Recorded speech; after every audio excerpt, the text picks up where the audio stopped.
Hello, everybody. Welcome to the Tuesday show. My name is James Chen, and I am joined by Mr. Ultra David, Mr. Tubaware. How's everybody going out there?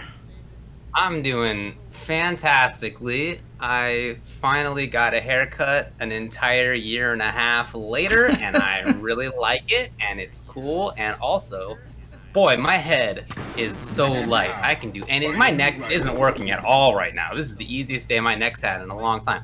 What's going on, Tubaware? How are you? I'm apparently still blurry. I don't know, man. In pre-show and on James's preview, I don't look blurry. I don't know why I'm blurry. We got this brand new camera, and I'm really upset that I'm blurry because it's ruining my own immersion when I look at myself. Your own on immersion. Discord. The weirdest thing about it is that on Discord you look fine. It's That's only what I'm saying. Like, I look absolutely fine in right. the preview. I don't know So why what the hell? I don't know if it's XSplit? just XSplit or something or Is what there is like going a on. sharpen image option or like? I what was the heck, trying to man? look for like a quality, like buff the quality Whoa. thing, but I can't find anything over here. It's wild. It is wild because you specifically It's got a so new weird. camera Yeah, like, for this reason. for Right. this reason. Yeah. And I don't know why it's like that. Well, bummer. We'll work on that in the meantime. Let me tell you what we're going to be doing today. On this side of your screen, you can see the topics, Guilty Gear Strive. We'll talk all about it. We'll have our thoughts and recaps on all sorts of various aspects of that thing. Ooh, boy, we all played it. It was cool, etc., etc. We're going to be talking about, as you can see, the fact that tournaments are coming back. In some cases, others are considering it. We have an interview with Flux. He'll be on here to talk about Strive, as well as some other stuff. We're going to be talking about one of our own topics, about whether, a certain controller mod is too good or whatever. We'll be talking about another 5-5 topic chosen by viewers. We'll talk about the CPT. We'll talk about other game news, including an MK patch. We'll talk about other community news. We'll talk about upcoming stuff. There is quite a bit to talk about this week. We got a pretty full list. All right. But, of course, let's begin by talking about Guilty Gear Strive. It was available for public beta this past weekend. It was available basically from my time, like Thursday to Sunday. Yep. And I know that we all played it. Now, just let me say briefly, I didn't get to play it as much as I was hoping. I was expecting and hoping that I was going to be able to play it quite a bit. But for reasons I'll talk about later, like I've just been really busy lately. Work, life, yada, yada. And I didn't have that Sorry, much David. time. I mean to interrupt you. James, can you hit that timer? Yeah. There we go, baby. No, All no. right. I had the exact same thing, David. I barely had a chance to play it, but I mean that Bummer. was a mix between a lot of different reasons. So, yeah. So I had plenty of opportunity to play. So I did play Friday night with my good pal Flexo. We played, I don't know. Oh, Julian, my buddy Jules was there. We all played online. That's awesome. But in that process, I was just talking all this mess like 2 weeks ago on here about how I don't have any esports injuries and my hands are absolutely fine. And, oh no, bro, I probably played like 50 to 70 games Friday night of Strive, and my right hand in particular, right here, just on fire. Just so hurt. So no, not my wrists, my hands. Yeah. A little bit on the left too. So I woke up. I assumed like, oh, I'll go to bed. I'll wake up fine. No big deal. Saturday, hands still hurt. My hands didn't feel better until today because I, of course, played on Saturday when I shouldn't have. I played David actually. So Yeah, we had a long set. yeah. Yeah, Oh, so nice. So you I didn't get to play it as as much. much as I planned on putting in like between 12 and 15 hours, and I probably got in about 3 to 4 max. So yep. Yeah, well, that's a bummer. I'm sorry to hear about the hands. I had about really the same is. amount of playing time, I would say. Probably 3 to 4 hours overall. yeah. So, with that aside, that's still a pretty substantial amount of time to have played a game. And so Yeah. I think that we can all probably come to conclusions about like how we felt about it initially. For So sure. I think there's a bunch of different angles to take, and we'll talk about like lobbies, characters, gameplay, etc. But do you have like a sort of initial overall reaction? Yeah. First and foremost, I want everyone to know that I was right. I was 100% right. I feel so goddamn vindicated that Arxis did not fix the lobbies. I told you, I told all of you, this game should not have been delayed. They could have fixed it while we were already playing the damn game. so many of my friends are game devs. Like I'm not a game dev, but they talk about this stuff. Like I understand how much time and effort this stuff takes. So when I was telling you guys, they cannot fix this in a month and a half. They can't. And everybody said, a delayed game will be a better game. No, it's the same fucking lobby system, guys. They put up little podiums now, just like their old games. They regressed. They did not move forward. They regressed back to all the other games they've been making for the past 8 years or whatever now. Like, but other than that, I absolutely love the gameplay. I absolutely love Guilty Gear Strive. The lobbies are just still trash. That's all. All right. What do you got, James? I mean, my initial thing about this is that this is everybody kept asking me what my opinion of the game was, and my answer to everyone is this is not your father's Guilty Gear. All right, and this is the thing, right? It is not what everybody has this preconceived notion, especially people who have played Guilty Gear. I have noticed that the most negative people were people who have played Guilty Gear, and the most positive people were the ones who have never played Guilty Gear. Because then they played it and were like, this game is great. This game is fantastic. Because they didn't have a lot of comparisons to go with. Look, for the Guilty Gear players out there, it's gonna be tough. But again, it sucks to say this, but it's true. But being Street Fighter players, we're just like meh, So like when I'm sitting here playing Guilty Gear and it's a different game than all the other Guilty Gears, I'm like, well, I'll adjust. It definitely sucks that with Eno, I can't do kick into heavy slash into vertical, chemical love. My jumping dust hits you with Eno, it doesn't pop you in the air, and I don't get my super long corner bouncy combos all day. You can tell that in this version of the game, they have nerfed the combo length as much as they could, because this game is not about what the old Guilty Gears were, which is combo into Oki, into combo into Oki, into combo into Oki. They wanted to get rid of that, and it's very clear that that's the case. You get Oki in some situations for very big call-outs, so you get big rewards for that, but outside of that, it's not going to be the same thing, and that's fine. And I think that's fine. So again, you don't have to. I mean, did you guys watch Joe's video that he just put out today? He echoed exactly what I said. You don't have to like it, but it's not it's not bad. You don't sit there and be like, yeah, this is shit. This is garbage. You can't even play it. Because half the people who have never played Guilty Gear enjoy the hell out of it so far. It's a different game. It's just not what you want it to be. And then, like he said, he's like, Third Strike players, you know what they do? They keep playing Third Strike. So if you like the Guilty Gear the way it was before, go play the old Gear. Hell, Accent Core plus R just got freaking rollback netcode. And they just updated lobbies on that game. Yeah. So 50-person lobbies. Exactly. Seriously. So it's like, you're fine, dude. You don't have to like the game, but don't ruin other people's enjoyment of it. And they're not wrong if they enjoy the game. Let's just put it that way. So I totally agree with that. Yeah, I have my own feelings about it, which I'll say in shortly. But yeah, just to echo first, I totally agree that if you like the game, don't let me or anybody else dissuade you, or don't let other people make you like a game. Either way, right? I think David was trying to preview what he thinks of the game there.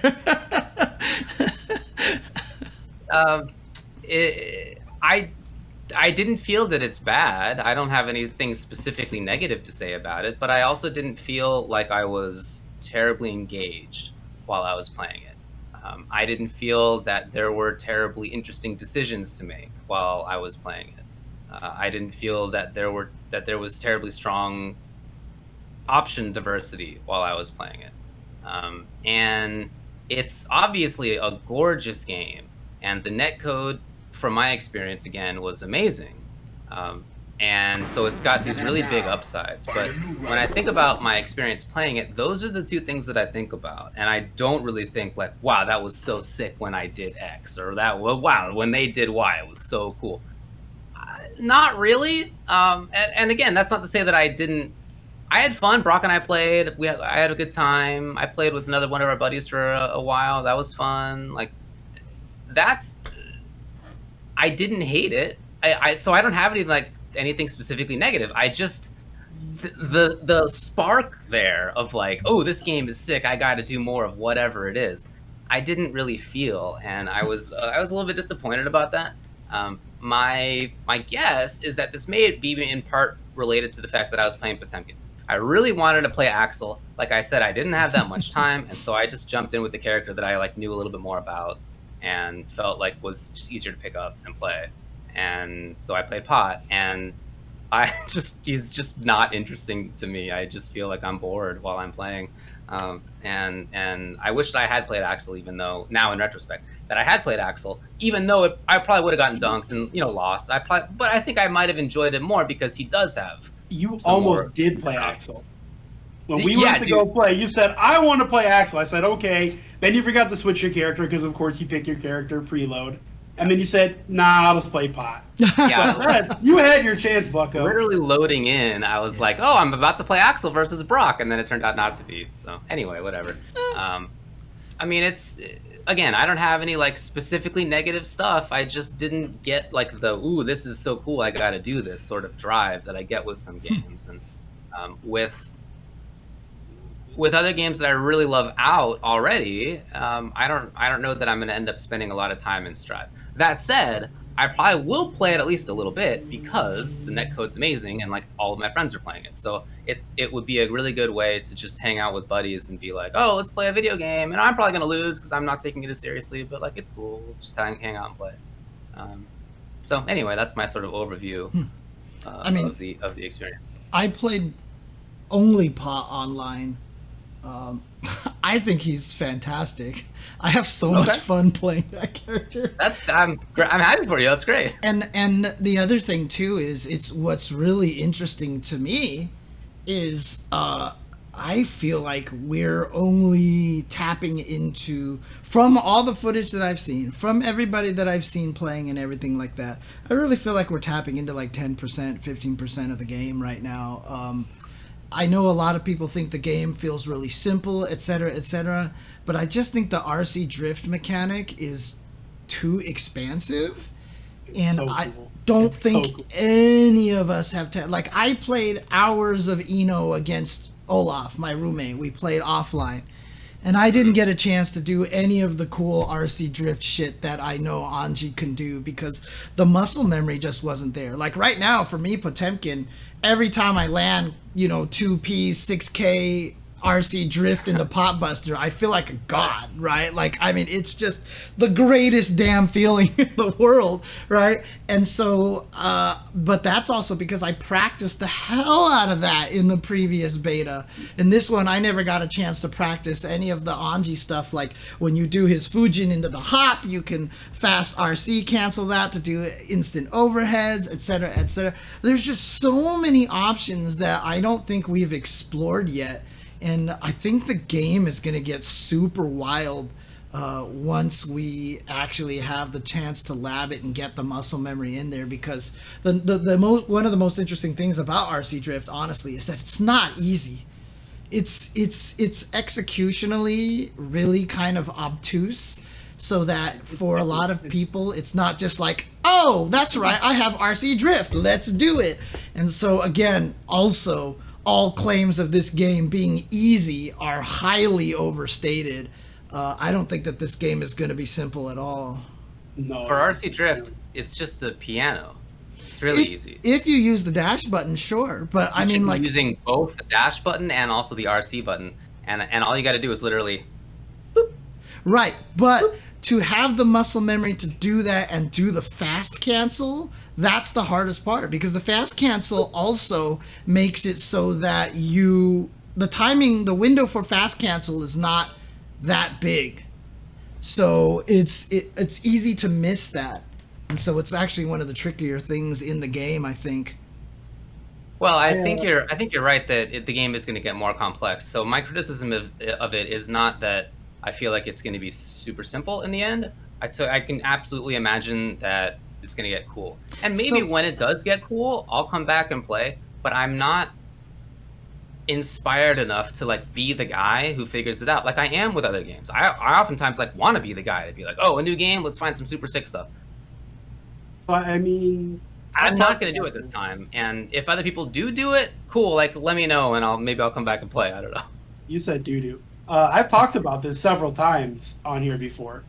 And fighting game devs are very clearly and very purposefully making their games look simple at first. Right.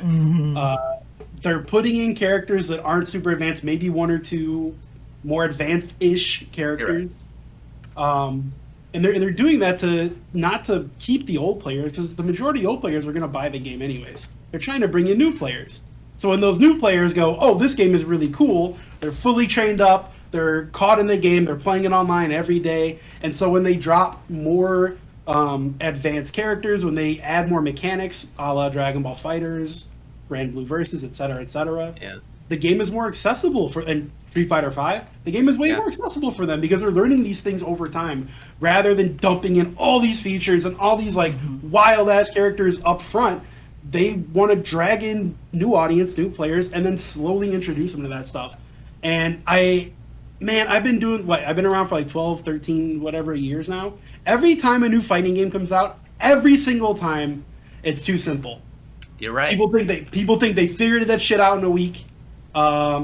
And it's never been correct. Not once. Not once has it been correct where, yeah, we're doing the same shit 4 years later that we did in week one. Like, it's not true ever. But that's always a reaction. People think they got to figure it out. And I think a lot of that has to do with maybe being veteran fighting game players where, you know, it's not that hard to like pick up the very basics of a game. And maybe you're remembering back to when you were a new player and it was super hard. And maybe that's where the this is too simple comes from. But either way, yeah, this game is going to be way deeper than people are giving it credit for. James, I agree with you. RC Drift is really weird to do, and even if you do use the dash button, I do. But the way my controller is set up, I can't really plink it. I'd have to plink with my thumb and then hit the top three buttons. And it's a mess. So I just dash when I do it. I mean, also, but the fast cancel is the RC Drift is the easy part. It's the fast cancel that. It's the fast cancel that's the trickier part, honestly. Sure. That's the part that makes it a little bit tricky. So yeah, again, I do not want my criticism to come across as me saying that I think it's too simple of a game. It doesn't seem like that's going to end up being the case. Instead, it's more that I don't find anything in it that it really inspires me.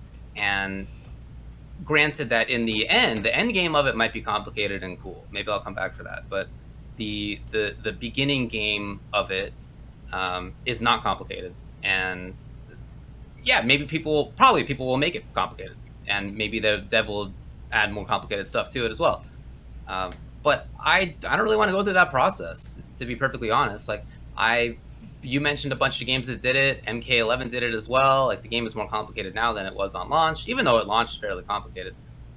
And I've done it a lot at this point, and I don't really want to now. And maybe for games, maybe for series that like I'm really invested in. I'm really invested in like MK and Street Fighter, and those are the series that at this point I find myself like most into.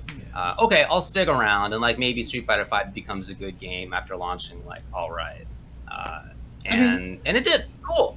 And MK11 I enjoyed the whole time, and it did get more complicated. So I can imagine myself doing it again for some other games, but like. I don't think it's this one. Yeah, I mean, I think that more just has to do with that you just in general have never been invested in Guilty Gear, and you just kind of in general have a lesser opinion of Guilty Gear than you do of other fighting games. You know. I don't think. That's like Sam.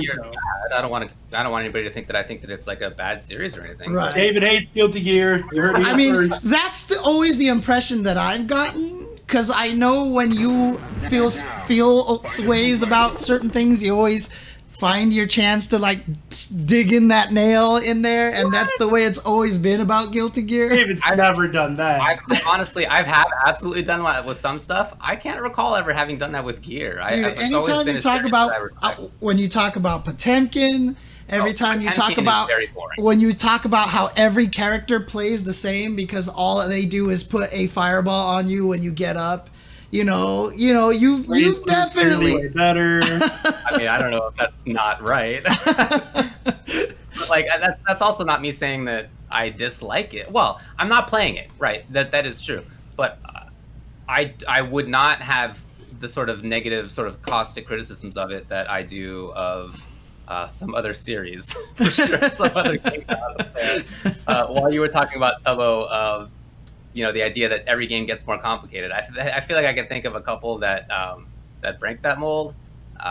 It's not Sam Show obviously got more complicated. That's not the game that I'm talking about. But there are a couple out there that like I can actually name one game that breaks that mold. MBCI. MBCI was super tagged the game from day one, and it's still super tagged the game now. And anyone who tries to tell you otherwise is lying to you because they know it's super tagged the game. Other than that, though, I can't think of any other game that was figured out right away. All right, I'm not gonna. It's not the point of this segment. But no, I don't consider myself being like opposed to Guilty Gear or anything. I think I've always thought that it's cool to watch. It's not something that's enticed me enough to play. And yeah, I definitely think that part of that is that the character that I think that I would fit the most naturally with is the character that I think is like unfortunately uninteresting. Right. So anyway, when the game comes out, I'll definitely buy it and I'll play Axel, and I hope that I'll enjoy it more. But it's my view for now. I feel like if this game wasn't called Guilty Gear and it was a brand new IP, everyone would love it. Everyone would love it. I think to Grand Blue Versus. Everybody loved Grand Blue Versus, but that's like one of the like simple games that I would think of, right? Like it had one button specials. It was very clearly made to bring in new players. Nobody complained about that game's depth at first. No one at all was like, this game is shallow, blah, blah, blah. People were just enjoying a new IP. And I think if Strive didn't have Guilty Gear Legacy to it, and these were all brand new characters, brand new IP, and it looked as pretty as it did, and it played just like it did, there would be a lot of people praising the game rather than like kind of this 50-50 split of I really love it, I think it's shallow, blah, blah, blah. I don't know, man. I think the Guilty Gear Legacy to itself, like the name, the IP, is what people are upset about mostly because it's different. But like James said, we're Street Fighter players, and every Street Fighter game is completely different. So that doesn't really affect us very much. Like, that's fine. Learn the new game. That's how it works. So Right. And one of the things a lot of people, people talk about, they're trying to simplify the game. They're trying to make it easier, et cetera, et cetera. The message that I've gotten largely from Daisuke, and if you actually look at the way that the game plays a little bit, it's less about making the game simpler because there's obviously complicated stuff in the game. The message that Daisuke felt like, at least maybe I interpret it this way, is that he's trying to make it so that Guilty Gear is no longer a legacy franchise. Is what it comes down to. He just doesn't want it so that the people who are good at the old ones just come in here and drop right in here and be like, I'm great at everything. So, the decision, like, I agree with a lot of people. Having a more freeform Gatling system is more beginner friendly than what it is right now. I think what it is right now is very not beginner friendly because you have to memorize this really weird esoteric system on what can chain into what,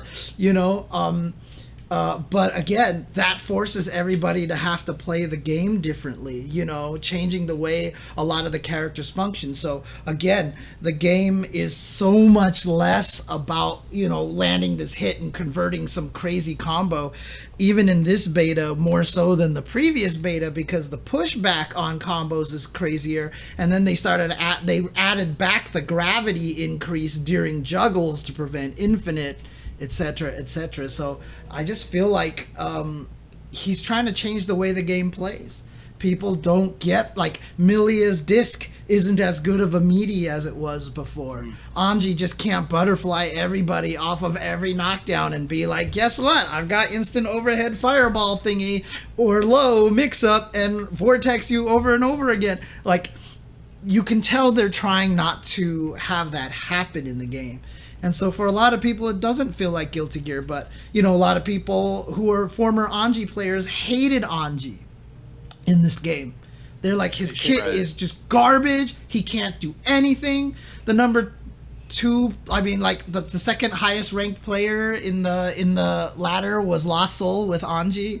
You know, like, I played Anji, and I never played the original Anji that much. I knew what he did, but I was like, oh, he doesn't play like that anymore. Let's try something different. And as soon as I started figuring out what to do with him, there's a lot of really interesting, fun things you could do with the character, you know? And what? You're telling me that Anji was actually fun when you tried to play him the way you play him in Strive and not plus R? That's crazy, James. Right. No way. And like, I actually thought that he seemed fun. I played against him quite a bit. And I thought playing against him that, like, oh, this character looks like the player who's probably having fun. Like, that was my thought of the character. Yeah, it's just, that's just the way it is. It's, yeah, you can't do what you want before. In fact, I mean, that's the biggest benefit of playing Potemkin, right? Is that he largely gets to do a lot of what he used to do because he's Potemkin, right? I mean, they're not going to change him super drastically, but, you know, a lot of the other characters, yeah, they're different than what you remember them to be, but again, I don't necessarily think that's a bad thing, in my opinion. So. No, yeah. So I don't know. Do you guys want to talk about the characters specifically at this point, or is there anything else to say? A sort of overview. I mean, dude, I could talk about this game all night. I really, really. Okay. I am all in on some Strive. So James was talking about one of the new characters there. Did you guys play Ino as well? I played against her a few times. Yeah. Like just randos. But I didn't play Ass, or I only played Mei. I'm like 100% playing Mei. That character is easy for me. She fits you really well. I totally agree. Yeah, but, that's absolutely my character. You know what? I mean, the damage is crazy in this game, but they did reduce it. It's a lot less than it was. They did. They reduced it like a good 10 to 15%. Yeah. They reduced it a lot. But it was fun playing Elbow in the sense that, like, I would hit him like 3 times. I'm Potemkin. And he's like half dead, and then he hits me, and I think in my mind, like, well, it's probably no big deal. And then like 4 hits later, like half my life's gone. I didn't even notice that half my life was gone. Yeah, I mean, I fought against Olaf's Ino, so I was learning Anji, he was learning Ino, so that's what we did. We played a bunch, and it's really interesting how Ino works now. She's very different than she was before. Like, her vortex was really good before, and she's not as vortexy as a character. She's just more, if you have your offensive flow down, because her little dive attack has that little bounce follow-up if you time the attack right. And again, see, it's not like, oh, hold the button down and you bounce. They didn't make the game simple, right? It's still, you have to learn how to time it and do and things like that. Like I said, she doesn't get the free combos after the jump dust. In fact, I couldn't ever get jump dust land and combo without an RC without doing the dive, canceling into the dive attack and stuff like that. But I don't know. She just she feels like once she gets going, and if you know what you're doing, you're just going to be on top of someone constantly. And just like when I was playing Anji, it was less about the knockdown Oki combo, knockdown Oki combo. It was get the hit, get the hit, get the hit, get the hit, get the hit, get the hit, get the hit. It was just like lots of individual hits, lots of short 3-hit combos, and I really like that. I really liked how that felt. I do too, James. I do too, man. I would rather spend time in the lab learning how to open people up rather than grinding out a combo for an hour or two every night until I perfected it. I'm with you there. I'm 33, man. I don't have time to do that. I have to pick one or the other. Either I'm hitting you with sexy combos or I'm opening you up. I gotta pick one. The funniest thing too is, like, I mean, I know I'm biased, but I feel like combos are the easiest part of fighting games. That's the easiest part to get to. But I mean, their combos are in this game anyway, right? Like, if you have the meter and you want to do cool stuff, you can. You absolutely can. Like, I was finding some sick combos, but again, another really interesting thing about the way designed, and again, more leading to what Daisuke is trying to do, is that you get rewarded for beefy combos in the corner. But guess what happens? You break the wall and you're set back to neutral. So you get to the corner, your reward is some ridiculous combo that you can finally do, because mid-screen combos were very kind of weak unless you were like Soul. But like in general, May could do some damage mid-screen. Yeah, okay. I haven't seen enough May yet. I honestly haven't. But I hit Keats with a mid-screen combo that was like 75%. Jesus. It felt so good. It felt so good. But, you know, again, I like that. You get to do this crazy combo in the corner. Breaking the wall, I don't know. I don't know why. I think breaking the wall feels amazing. Like, every time I get to launch someone through the wall, I feel good. Like, I know I lost... What's that? Sorry, I was going to say, I think Strive does a good job at doing that overall. Yeah. Like, every time I hit someone, I can feel the impact. Like, I feel like a badass when I land a combo. Like, it feels fantastic. Like, I've said this over and over again, man. I will have Flux on here soon. I think it feels like 1v1 Marvel 3. Like, that's the feeling that I get. If you think about 1v1 Marvel 3 minus, like, 0, or it's like, yeah, like 0 and Virgil put on the belt. For the most part, there's no real set play in 1v1 Marvel 3. You can delay your wake up, you can roll forward, you can roll backwards, you can attack 85 different ways. And that's how Strive is. Like, there's no real set play except for on hard knockdowns. Right. So, like, when I'm air dashing around and hitting people and picking people up off these, like, weird conversions from, like, jump K and stuff, I just get, like, the Marvel feeling, and it just feels so good. And that's what I mean. So this game, like, once I started playing Anji and I was just realizing, like, I would just do these things with Anji. His counter super is so goddamn fun. Oh my God. Because it's like one frame. Really cool, it's like one frame. So, like, I would do stuff with Anji where I would do the Fujin and I would jump up and throw the daggers. Like, Olaf would jump over and air dash and try to punish me. And I would just counter super and it would come out in time and hit him. And, like, I would even butterfly and he would try to jump and punch that counter super. Dude, like, that shit felt amazing. But again, it wasn't about the set play. It wasn't about the combo. It was always about this kind of neutral situation and getting hits and stuff like that. And for me, I was really enjoying that. And that's what and that's the cool thing about Potemkin as well, because my favorite thing about playing Zangief is the drive to get in, which is why in Hyper Fighting, one of my favorite fights was fighting against Guile, even though that fight sucks. I just enjoyed that process of trying to get in. Potemkin has a lot of that, but he has awesome tools that let him get in. And they nerfed a bunch of stuff. And Mega Fist is minus on block. It can be punished now. Hammerfall is minus. None of that changed anything about the way I played him. Like, I didn't care. Like, go ahead. I don't care. But, like, he just that drive of trying to get in, and then you find that one moment, and just like Hyper Fighting, now when I pop buster you, it freaking hurts. God, that's such a great feeling, dude. It's such a great feeling. He got nerfed, but he still seemed strong to me. He still seemed like he had a bunch of strong. He's definitely good. Yeah. Nobody felt weak to me. I fought against. Kara Megafist going like 2/3 stage is so good. Is very strong. I feel, so even though I got punished on hit a couple of times. In fact, like if you place it really badly, you can get punished on hit. Right. But if you're placing it well, and you do have the ability to place it well because you have two different distances, Kara or regular, then it's fine. Mm-hmm. Yeah, he's good. I definitely felt that. It seemed to me that I didn't play that much against randos online. It was mostly just with friends. But the little that I saw of Soul, he seemed really good. Yeah. Ram seemed really good. A couple times that I played.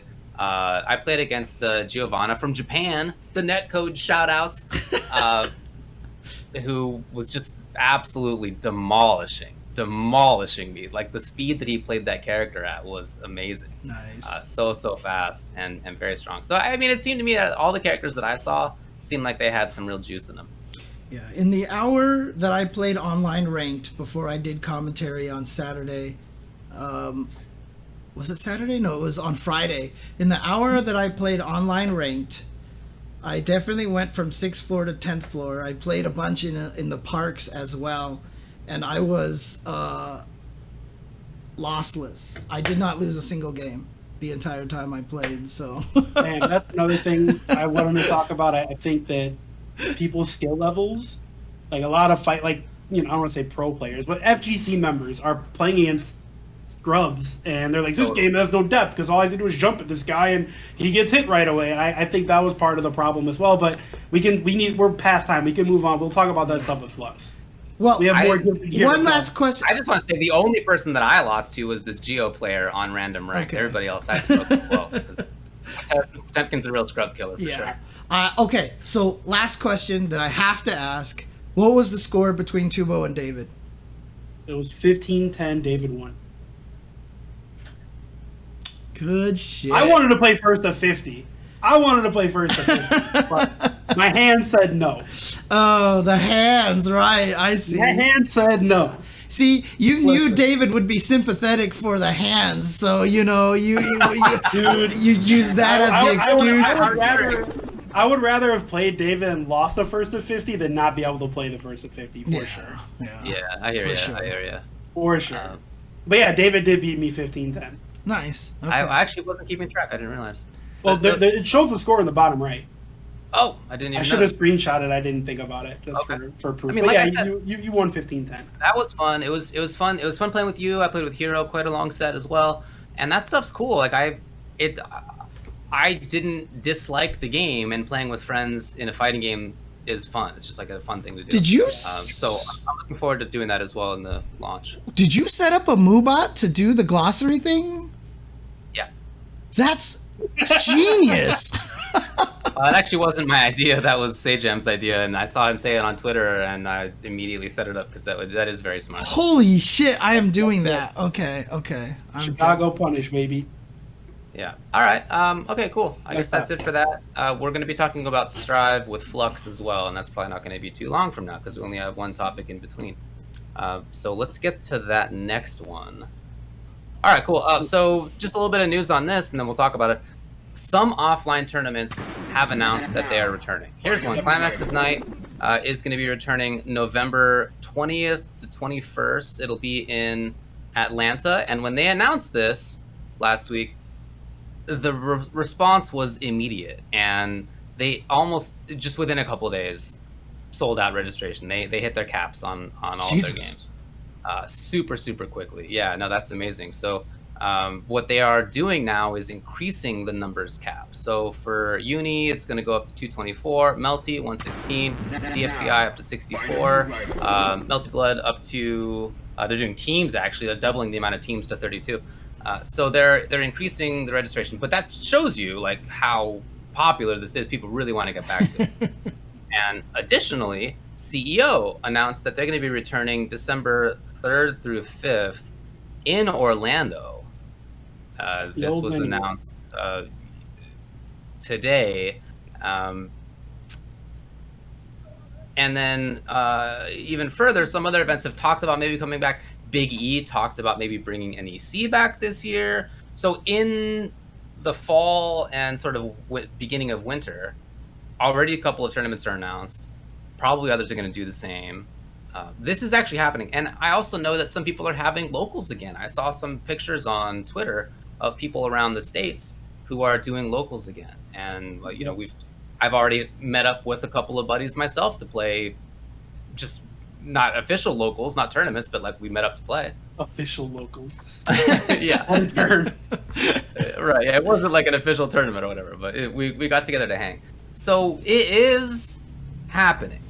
The CDC in the US announced that if you're vaccinated, you don't need to have a mask. What, you know, the sort of wisdom of that we can maybe talk about later, but like that is also a sign that things are coming back. So before we talk about this, I want to also say that this is specifically in the US, and we have very thankfully done a great job at vaccination. Continues to happen. I just read that 60% of US adults have had at least one shot. So I mean, it really is moving here. Some states, California's on track to hit 90% vaccinated. So this is how it is for us. Other countries are obviously in a much worse state. and we've kind of swapped spots with some other countries around the world. So India is still having a terrible time of it. There are countries in East Asia and South America and Central America are having a real bad time, and parts of Europe are, and it's really rough in other areas for sure. So, please don't take us talking about this as being like everything's cool again, no worries anymore, right? But specifically for the U.S., things are actually improving. What do you guys think about having offline locals, offline majors being planned right now? I'm okay with offline majors being planned right now. I wouldn't attend one in the next couple of months, but I think assuming numbers keep trending the way they are, assuming more people keep getting vaccinated, that October, November, December, I would probably feel comfortable attending an event like that. I'd feel more comfortable if they required vaccination proof and only allow those that are vaccinated in. But even like my locals, the guys that used to run Dragon Ball out here, when I actually played the game, they're starting up and they want me to come out and play Strive because almost all those guys started specifically with Dragon Ball Fighters. Like that was their first fighting game. Right. Yeah. So they're like, oh yeah, let's get veteran fighting games. Yeah, come play Strive with us. And I was like, I'd love to, but I'm not doing that till at least the fall, probably. Oh yeah. So I politely declined their invite to come next month. Like I think they're starting up next month. There's a tournament in Atlanta, a Marvel tournament that I really want to go to, but I'm not gonna. I could totally afford it. I have my buddy Limbo. I don't know if you guys know Limbo. He's an old Chicago Marvel 3 player. He lives in Atlanta now. He's like, yeah, dude, come stay with me. And I was like, I can't. I just don't feel safe, man. And I don't want to help spread this thing. Like I'm vaccinated. I'd live through it, but I don't want to spread it either. Like it's a bad look. So I fully support people that feel safe doing it. I know the Atlanta event, I'm pretty sure everybody has to be vaccinated or if not mask, and they're going to enforce that. Like that's cool. And if people feel comfortable doing that, I mean, 70% of adults in America have had at least one shot. Like it's 70 now. It's 70 now, yeah. We're kind of killing it. Like we're doing really well here in terms of vaccination, better than I thought we would be, and I was being pretty optimistic about it. So that's pretty cool. But yeah, I think in due time that it'll be safe, and I think in that due time will probably be the fall or winter is when I would feel okay about going to events. Yeah, I don't think I'm ready yet. I think even doing the CPT in the studio, I already feel kind of a little concerned, I feel less concerned now because I just got my second vaccination this past weekend. But I still don't think I'm scared of another spike. And I'm also scared because there are mutations and new strains popping up and stuff like that, And one of the nicest wow, can you imagine side effects of the lockdown and people wearing masks and everything like that is people aren't getting the cold. They're just not even getting colds and flus. Yeah, flu is at like 0%. Influenza only killed like 1,000 people this past year. It killed 30,000 the previous year. Right. And hey, who'd have thunk that if we actually took care of ourselves and cared about other people and wore masks when we were sick, that this could happen, Whoa, right. Crazy. And I'm so scared that the pride, the overconfidence, pride comes before a fall. And that's what I'm really terrified of. I would hate to find out that an FGC event was a super spreader, you know what I mean? Kind of a thing, of this new strain that we didn't know about, kind of thing. Like, I can't do it yet. I mean, maybe CEO by December, but there's just no actual, it's not based on time. Let's just put it that way. It's based on the state of the world. Go down, right, exactly. Well, I'm feeling, I guess, more positive about it. Cases in the U.S. on Sunday, new cases, 16,000, which is still not good, but it was, 10 times that for There a was a while. point, yeah, I'll say there was a point where we had like 250,000 new cases a day, right? Something Is like it that high? Yeah, I feel like my brain has blocked it out. Yeah, I feel like it was, but I could be way off it. No, yeah, you're not way off for sure, because I can definitely recall that it was in the hundreds. But if it was in Yeah. the twos, wouldn't surprise me at all. In any case, like it is definitely improving. I listened to an interview with Dr. Fauci, and I see people in the chat talking about the case of some baseball players in New York who got sick, even though they're all vaccinated, and that they tested positive is the way I should phrase Yeah. it, for COVID. And they're not presenting symptoms, and they're unlikely to transmit it, and you're unlikely to get it in the first place. If you get it, you're very unlikely to have any significant problems, and you're very unlikely to transmit it. Those are possible things still, right? Like a vaccine is not going to be 100%, but very, very unlikely in all cases. So, honestly, like I'm feeling pretty good about going places with the caveat that like I'm still going to be masking. My wife and I are going on a trip soon to the other side of the country for family reasons, which obviously we put off until now. And we're going to be masking on the plane, of course. We're going to be masked in the airport. We're going to be masked when we're walking on, whenever we're doing anything while we are visiting family. Like we're still doing that. But with that and also the vaccination combined, honestly, I'm feeling pretty good, and I think that I would go to events. I think it's totally reasonable to not feel like you're ready for that. This year and a half long thing is that's a long time to become accustomed to something, right? Like it was such a radical change, and getting accustomed to that took a while.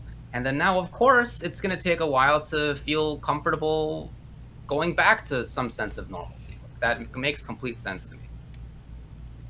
I think that at some point may not be directly related to like the science of it and how safe you can be if you're fully vaccinated and still continuing to take it seriously. But I wouldn't say that anybody should not do those things if they are feeling unsafe.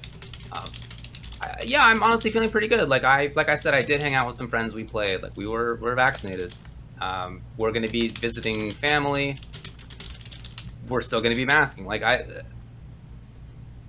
I'm feeling pretty good about it. Yeah. So I think that I would go to these things. Like I would go to, certainly by November, December, I would hope that I would feel good for that. But even if it were happening earlier, if it were happening in June, maybe I would go. Yeah, I was gonna say, about how early? Like if there was an event tomorrow, would you go? Yeah, maybe. Like Maybe. I don't think yeah. I could.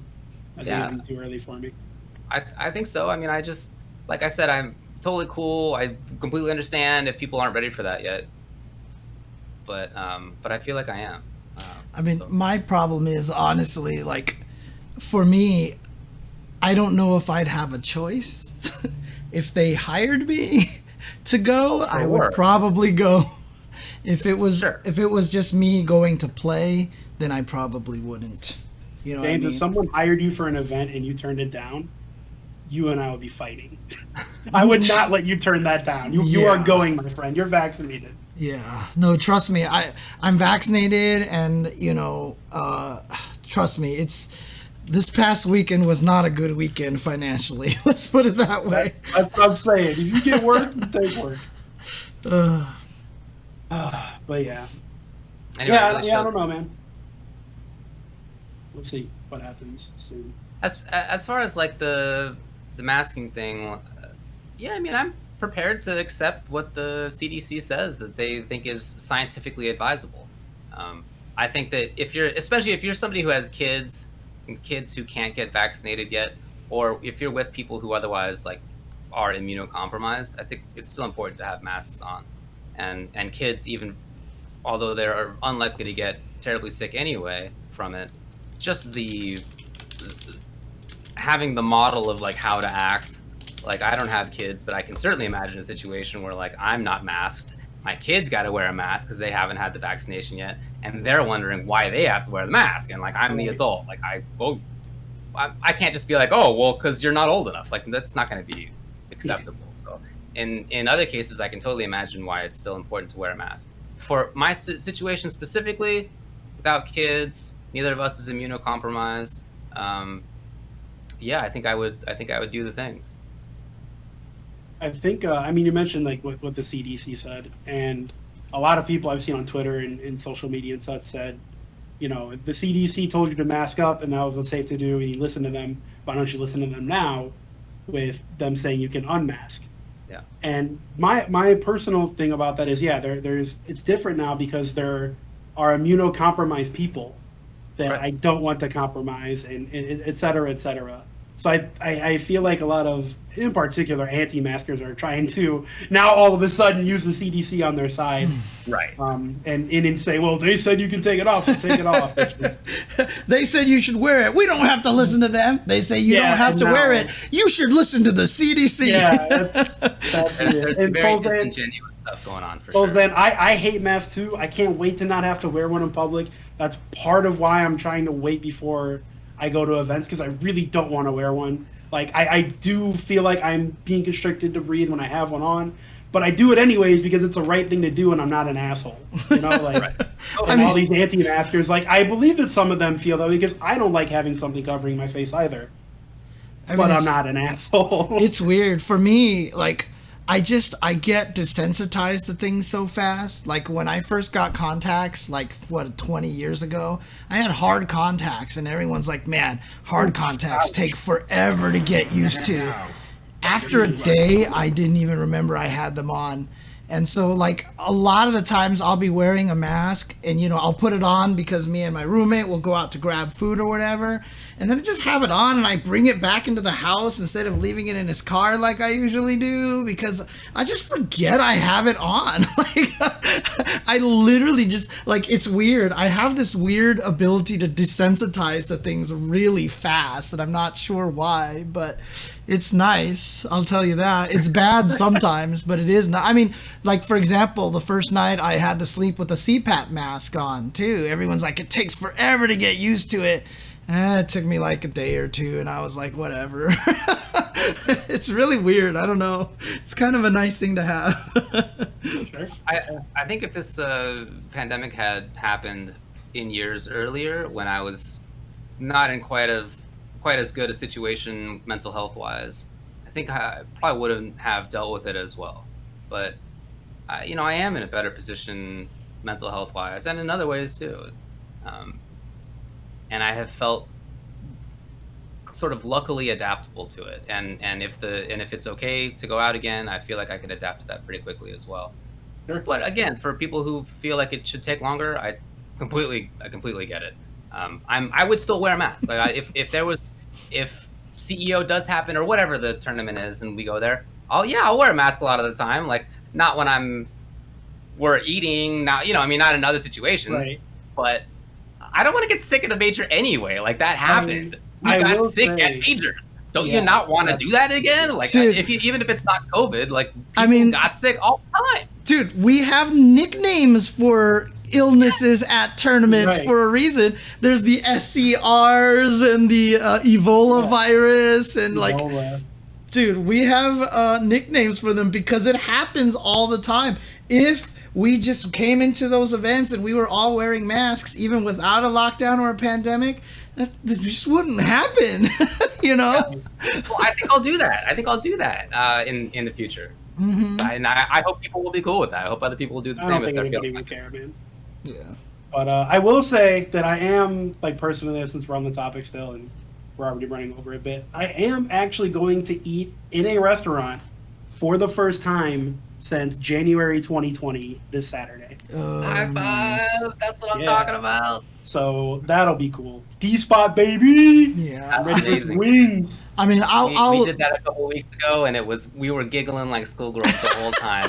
It felt so wrong to not have Breaking a the mask on. rules. I mean, Exactly, yeah. I definitely, I won't lie, I've definitely eaten like once or twice outdoor seating, not indoors, but I've definitely done it like once or twice during, when a lot of the restaurants are opened up, and sometimes I just wanted to, like, there's like a couple of places around here that, like, we used to go to a lot that I just wanted to support and things like that. But, for example, I still need to talk to P. Gorath, Gabe. I need to find out what the heck is going up with Button Mash, because me and Olaf had said, like, now that we're vaccinated, if they're open again, like, we need to go back to that and support him. and try to help him out, you know. So. All right. Well, we're running out of time. You sure did on both of those things. Wow. Okay, let's take a break and bring on Flux. All right. Be right back, guys. BRB.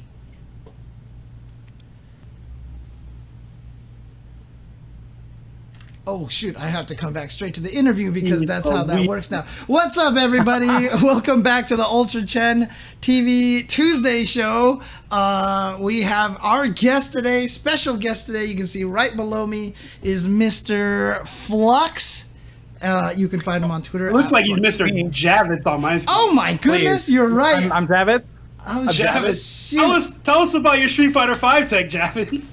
Ooh, man, it's been a long time, but I'll DM you real quick when I get the latest. Thanks, I got you. Oh, no. Javid's actually a good friend of mine, so I'm happy to be him for the moment. Okay, there you go. So we Cool. In particular, to talk about Strive, which we'll do a bunch of, but Sure. I think it'd be cool to hear you talk about how you got into the FGC, how did you get into the games that you got into, and when did all that happen? Cool. So, when I was like a real young kid, I played fighting games, but not anything remotely close to something that isn't mashing. What age? What year was that? Probably like 98.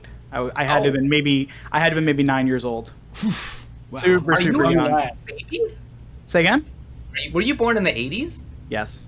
I had no idea, dude. I slipped in at the tail end.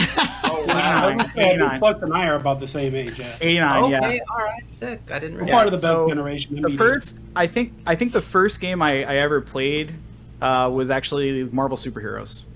I played Marvel Superheroes at an arcade in New Jersey while I was on vacation. I can even remember I played Blackheart. Like Blackheart was my boy. Dude, I like Chuck and Demon. You've been a Marvel player since the beginning, huh? Technically. Awesome. I think so. I didn't really get into the FGC though until about 2004, 2005. So like right in the middle of the dark ages. Okay. And I played CVS2. I played Third Strike. I played like Project Justice. I played a little Tekken.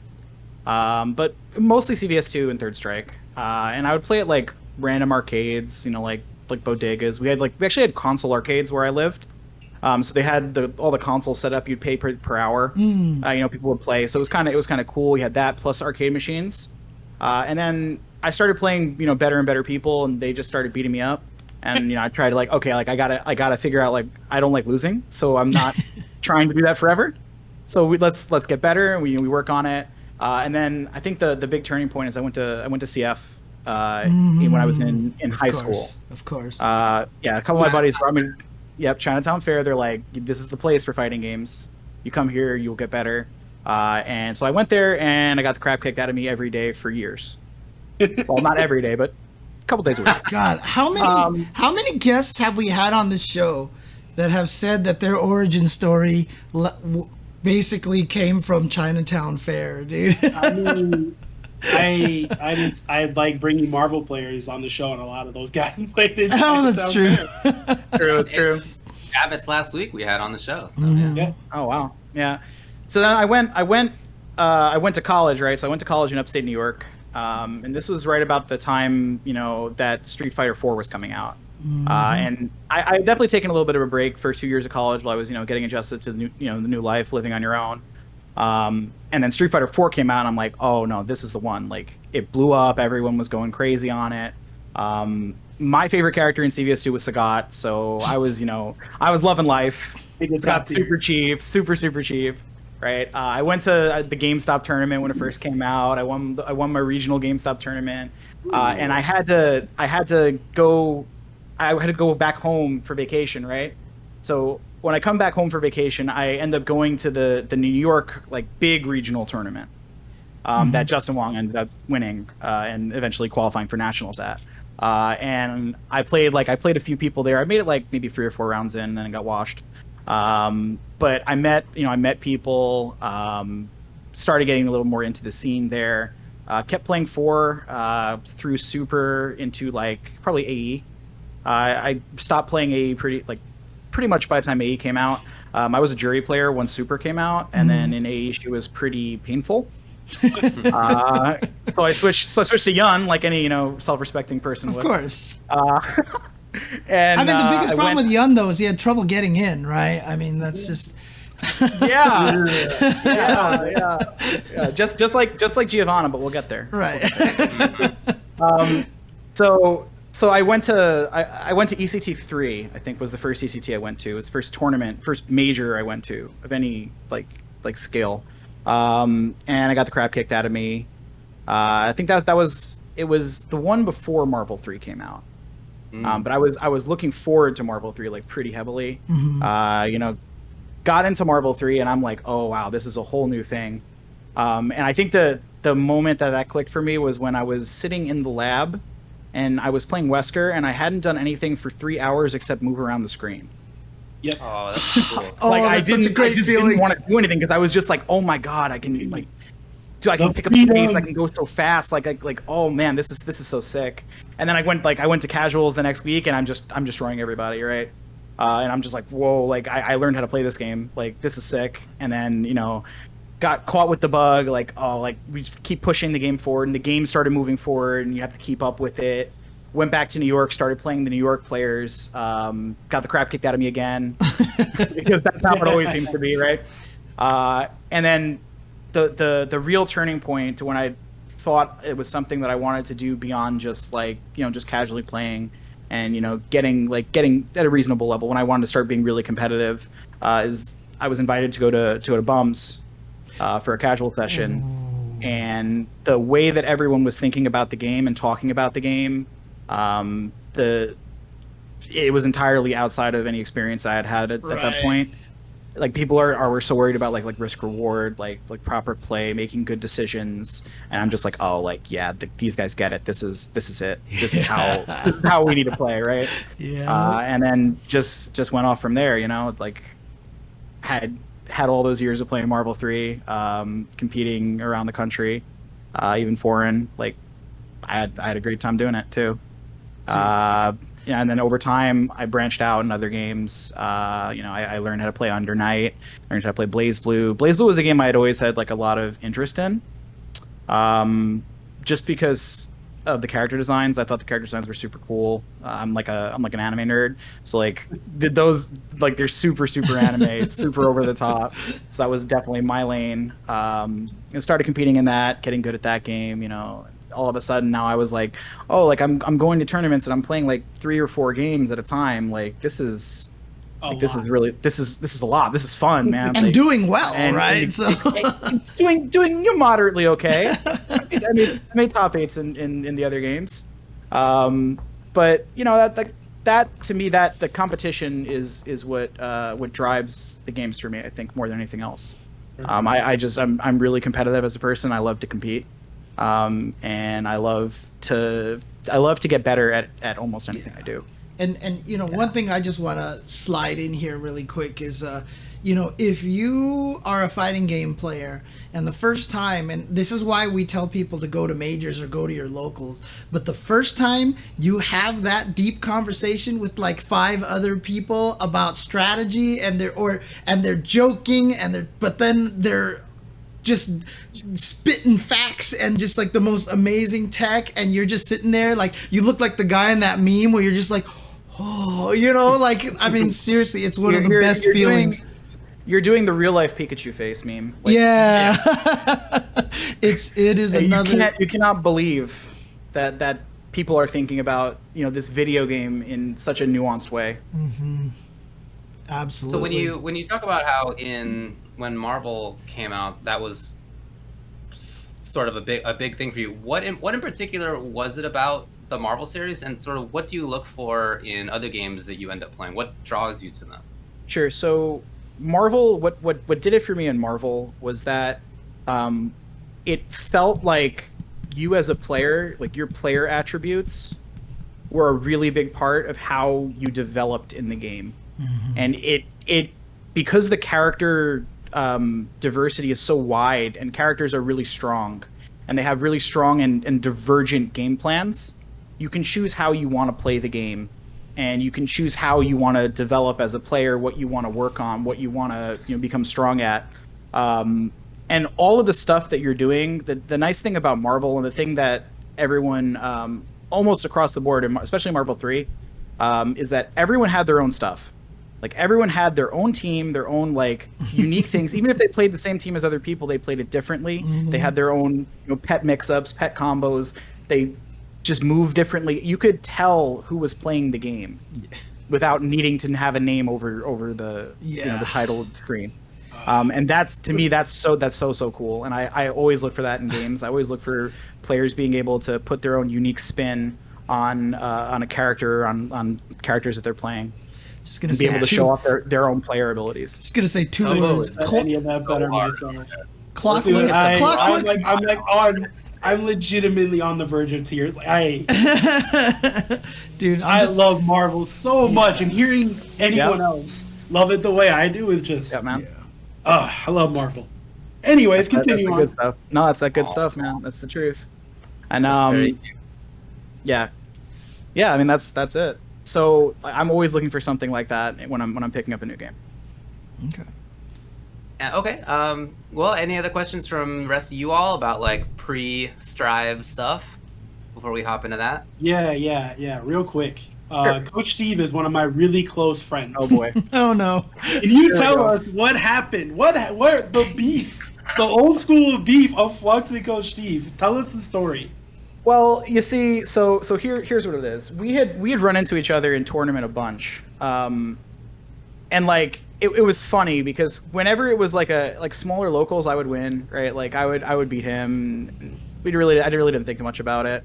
But then like a couple majors, he was just like he shut me down. I'm just like, oh dude, like I'm losing to this bum. He plays Nova. Like what the hell? Yeah, man, like he thinks he's good with mashing on invincible supers constantly. Like Christ. Dude, so I will also.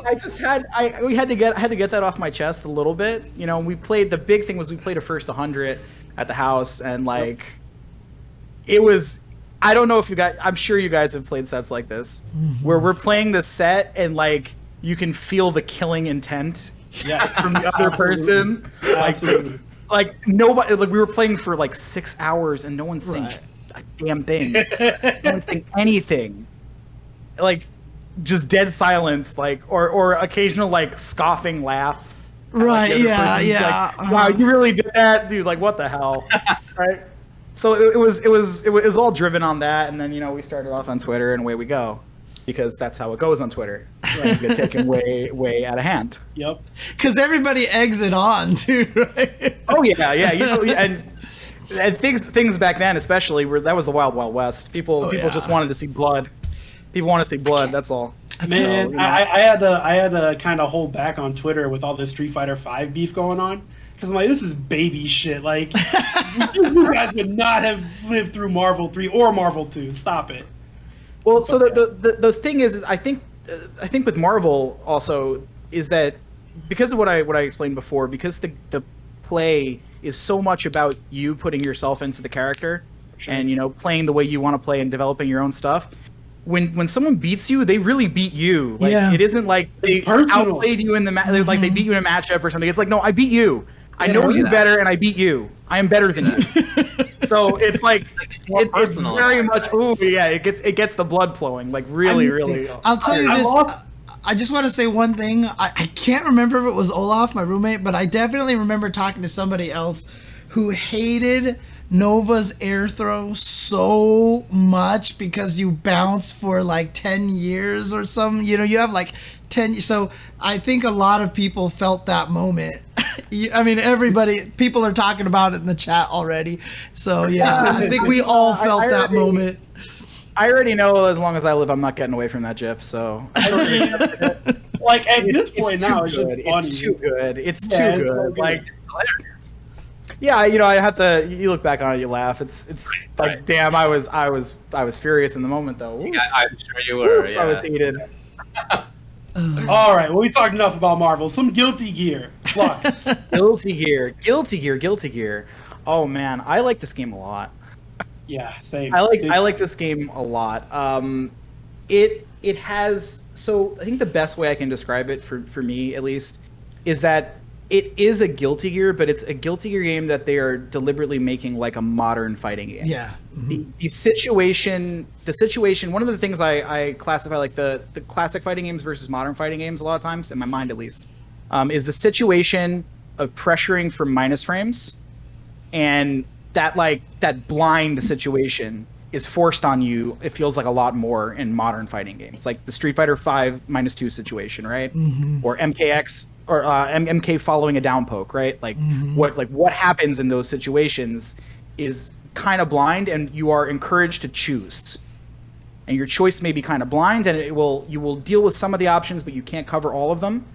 So you have to make that choice, and the player versus player is like heavily enforced. And I don't think it's a coincidence, by the way, that that a player like Sonic Fox, who's very good at that situation, is good in a lot of modern fighting games. So that in Guilty Gear, in Strive, is like, especially for my character, very important. Right.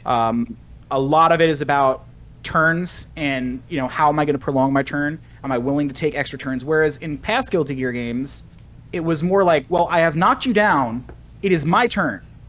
There is no interaction from you. I am mixing you up. Right.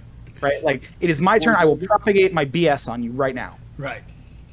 So you have like, I mean, that still exists in Strive, but it's restricted to a much narrower character set. It's like you have Ino can do it off of sweeps, Milia can do it, Zato can do it. That's about it. Everyone else has to make decisions. Right. Like, no one else is really just knocking you down and running it hard. Right. So I think like that I enjoy a lot right now. And especially like for me, anime fighting games.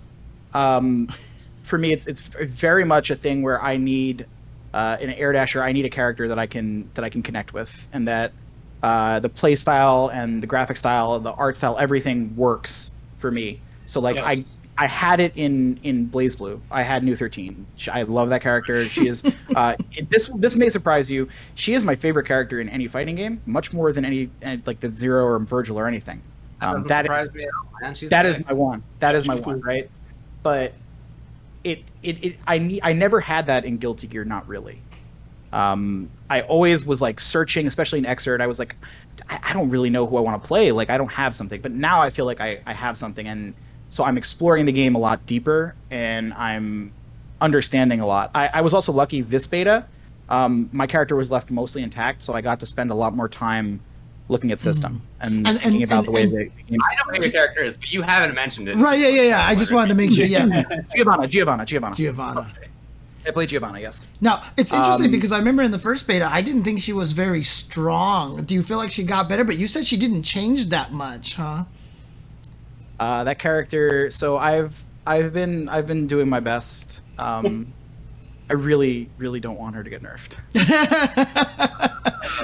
So in other words, moment, Flux, she sucks, right? She's terrible right now, right? Yeah, she's. So bad. I will not go on here and spout a bunch of lies to you though, because I'm not that person. So I thought in the previous beta, I thought she was good.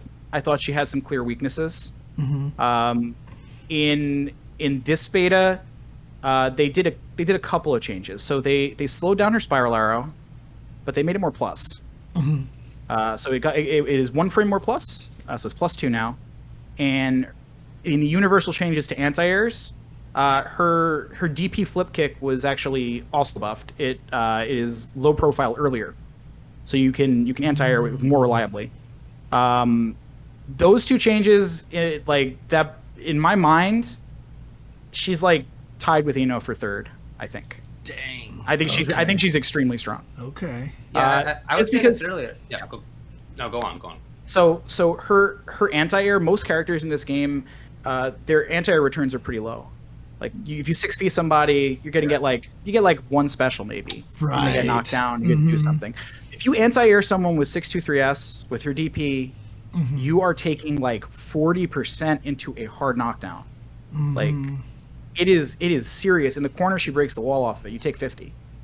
Like she does not play around on jumps, and it recovers incredibly fast to the point where if you air block it and you don't just defend, she's plus. Is it one of the ones that pushes you back really far? Because I noticed they added a lot. Like when you air block 6Ps, you bounce really far now, right? It pushes you back, but not as far back as like an actual DP. Okay. So she actually is plus enough to dash on you, and she still gets pressure. Dang. I think she's very, very strong. And I think her strength, like I was saying, it's a lot from being strong at a modern fighting game. She is good at pressing buttons when she's minus. Like she is good at risking that turn on you. All of her, like a lot of her specials are minus.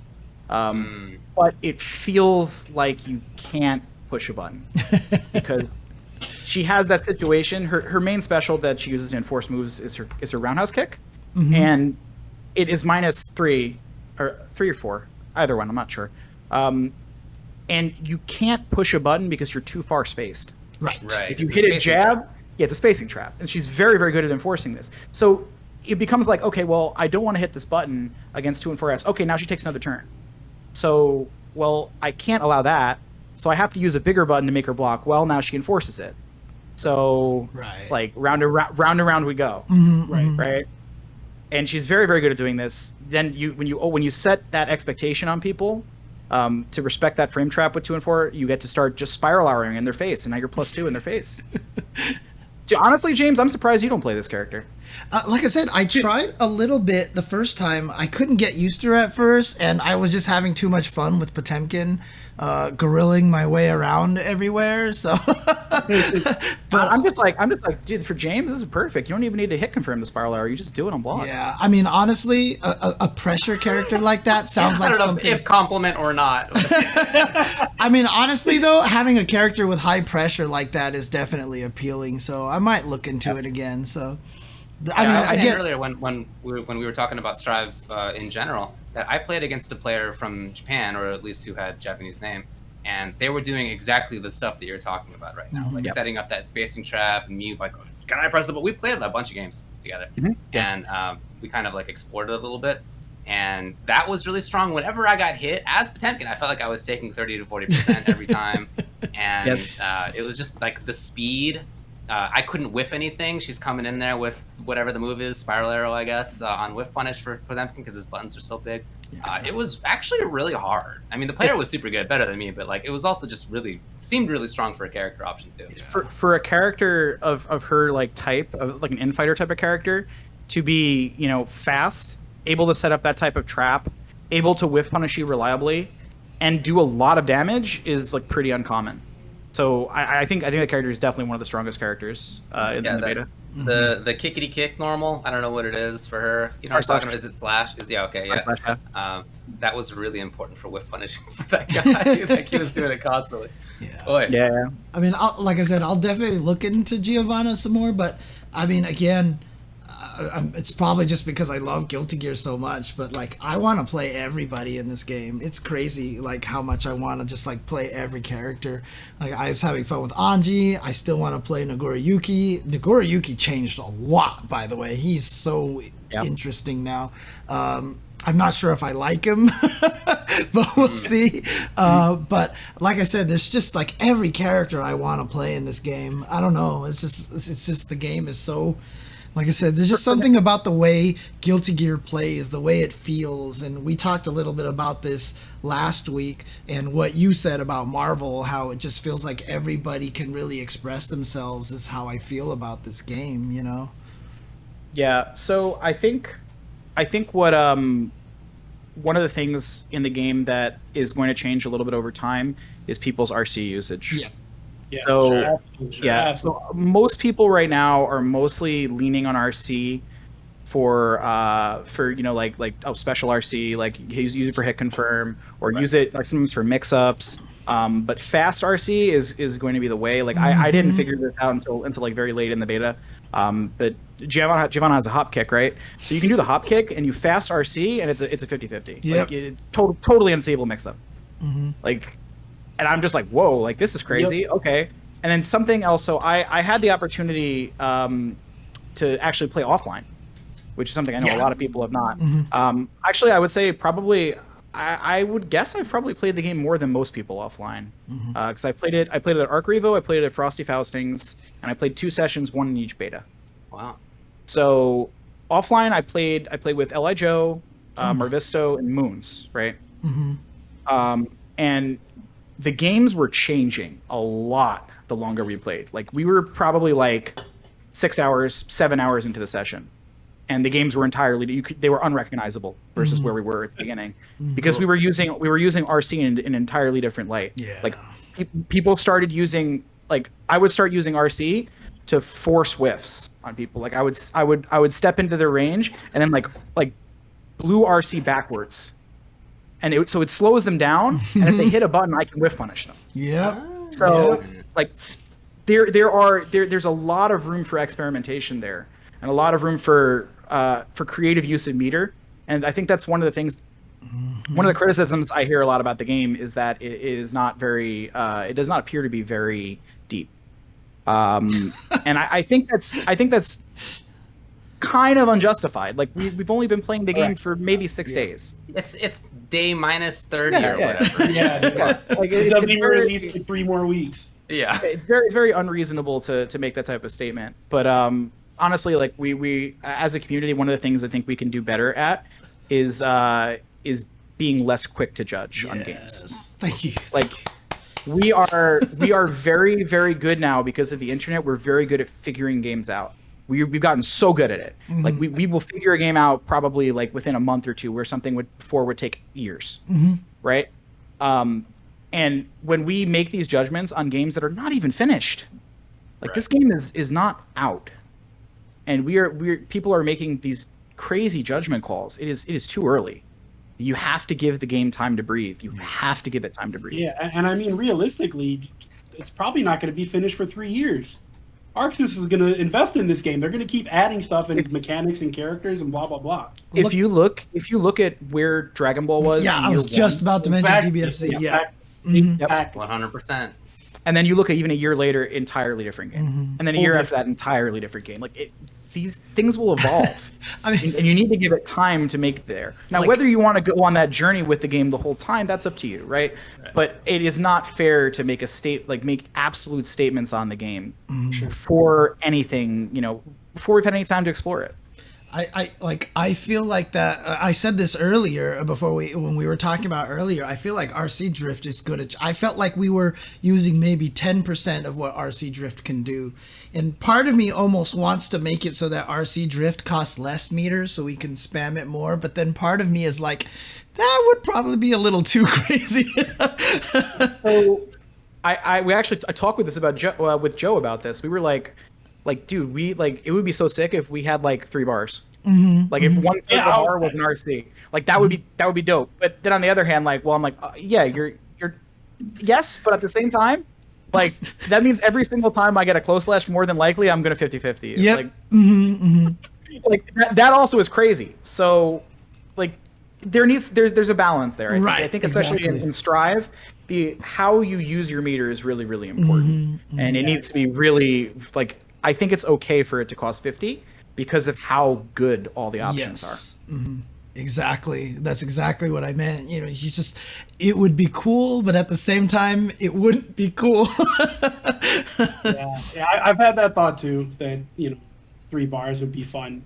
But would it though? Would it really though? Like, and again, it would start veering into like Kusoge. Like, I want to ask you, since you said you guys were playing like 6 hours and it kind of changed. One of the things that I said that it felt like, some people in the chat are talking about, oh, they removed combos and etc. But it really feels like they're just trying to push the game away from combos. It's more about short sequences and individual hits and just like repeated mix-ups now, right? Unless your name is Soul Bad Guy, yeah. Okay, yeah, fair enough. But I mean, that character is a problem. Yeah, he's a big problem. Pretty damn good. I mean, Mei doesn't have long combos per se, but she hits like a truck. Right. I mean, you're doing 4 or 5 different hits or something. And the Geo that I played online was definitely hitting me with whatever long stuff. It was a blur to me. I don't know any of your options, but it felt long at times. is how I would Of say. course. I mean, I would say certainly sometimes it's not about the length of the combos, sometimes it's about the damage, right? Right. Yeah. I certainly had rounds in the beta where like my match flow was this. Oh, I hit you with something. I carried you to the corner. You are in the corner. I crank your guard bar. I stole one turn on you. Okay, you blocked for 7 seconds. Now your risk is maxed. I hit you. You died. That probably is Like- what happened. Yeah, I bet my risk was high. Yeah, that's Yeah. true. And so like it's like whoa, like that was 2 touches. Game over. Like that. The game is going to get there. It's going to get very very explosive. Very very explosive. It already is. Like even like this low level play that we had, the pacing of the game is already so fast. Like It's a very- I it's a very could fast definitely see this being a 3 out of 5. Yeah. Ooh, I don't want to go there. I don't want to go there. Really? I don't want to go a 3 out of 5. I'm not opening that can of worms, but I think it's I was going to think put it's- you on the hot seat about that one, but I guess not. Okay. all I have to say is this: in the session when we were playing in rotation, we were playing 3 out of 5 sets. We were not playing 2 out of 3. Okay. Okay. That's maybe just to enjoy yourselves longer without needing to. Well, maybe also not to have 2-minute sets. Yeah, okay, fair The game enough. is fast, man. It's fast. You talk a little bit about souls. Anybody else stand out to you in the game? Right now, so I think most of the characters are fine. I think most of them are like game ships now. I think they're good. I think Soul and Ram are clearly top tier. Yeah. They are clearly the strongest characters in the beta. I actually think Soul is, and this may be unjustified because Ram is a development technical character. Like she will develop over time more, and Soul is pretty simple. At the moment, I think Soul is the best character in the game. I think he's on his own tier. Okay. He has so much privilege. Like it is truly crazy for him to have a reversal DP, right? A 3-frame button. As far as I know, the only 3-frame button. He's a 3-frame button. How did you get frame data? The old-fashioned way. Wow. Okay, nice old-fashioned. work. Pause the game a lot. Pause the Nice game a lot. work. Well, that one I didn't do. I didn't do Soul. Okay. But someone took Soul's frame data, and so his 5K was in Xrd. It was 4 frames. Right. It was nerfed from what it was in Plus R. It is now 3 frames again. Well, So it was back to 3 what you- frames its whole entire life. They nerfed it. I Yeah. thought it was 5 in Exert. I thought they nerfed it to 5. It might have been 5. It might have been 5. Yeah. And I remember wasn't a because big Xrd player. everybody, all the Soul players cried about that. I remember because they're like, it's never been. And well, I guess they gave it back to him, huh? So it is 5K and convertible. So, Right. you know, that's a big deal. Oh, no wonder his he sweep could. No wonder he could punish Mega Fist because he's Yes. got the 3-frame buttons. Okay, never mind. His sweep is safe. 2D is safe. To my knowledge, 2D has never been safe, Yeah, which is that's crazy. kinda His DP is insane. It is the only DP, at least, that I wasn't able to safe jump. And he also he has Wild Throw. Yep. Wild Throw is actually very important in this game for an unusual reason. Wild Throw, because of the button priority, because throws beat normals. You DPing out of pressure is sometimes risky because you get thrown, right? It is not effective even when it should be. You can actually reversal Wild Throw in this game, kind of like it's a thing, which is strange. That's weird. David's like, I think I just became a Soul player. Sometimes you can just reversal Wild Throw if they're in the corner and you steal the corner. It's your corner now. Like that is a very unusual thing to have happen. Right. And then on top of all that, he has insane damage. Like his conversions are crazy. He does Right. so much damage. Yeah. So Soul to me is clearly the strongest. Ram is up there also.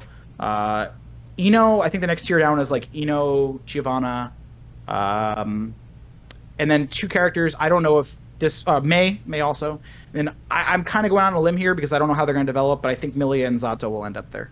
And that's just based on track record. These characters have always been good. They've always found a way. I think right now it's early, so people are finding their way with them, and they're technical characters. They take time to develop. You have to solve the holes in their game plan, right? Everyone else, I think, is okay. I think everyone else, is strong, plenty strong enough to play. I think maybe Nagura Yuki might need a change or two. Right. He's just Maybe. very different. Because the hardest part about Nagoriyuki was the mentality. Because I played him in the previous beta, the way that you played him changed so drastically that, you know, if he came out like this, I think we would probably feel better about Nagoriyuki because we would understand how to play him. But going from previous beta to this beta was such a wild. The fact that the blood just builds up so much faster, now landing command throw is so much more important. Yep. And when you do go into blood rage mode, I do honestly think he loses 50% of his life a little too fast. But I you know, if he came out this way in the previous beta and was like this the whole time, I think we would have a better grasp on him. But we'll see. We'll see. Yeah, I mean, I think honestly, right now, like I've played a lot of Arxis games, and this is one of the most balanced I've felt a first version of an Arxis game. It is certainly like markedly better than Xrd, markedly better than Dragon Ball. Dragon Ball was insane. Like I think even better than BBCF. BBCF had Violation top tiers, so.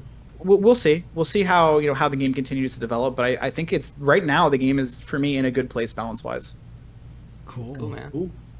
Well, thanks a lot for coming on and chatting with us about it. Absolutely, can you plug yourself in any way? What do you? Oh hell yeah! So yeah, you can follow me on Twitter at Fluxedover. You can also follow me on Twitch. I stream. Going to be streaming a lot of Guilty Gear when the game comes out. I also stream Final Fantasy 14 if that is your thing. I know for some people it is. Yeah, that's an entirely different topic I could easily have another interview about. But yeah, so, I mean it was great to be on. Thank you for having me. I wanted to make sure I ask everybody one question before they go, and because someone brought this up to me, and I think this is a cool question, like David's. How did you get into the FGC? Where did your handle come from, Flux?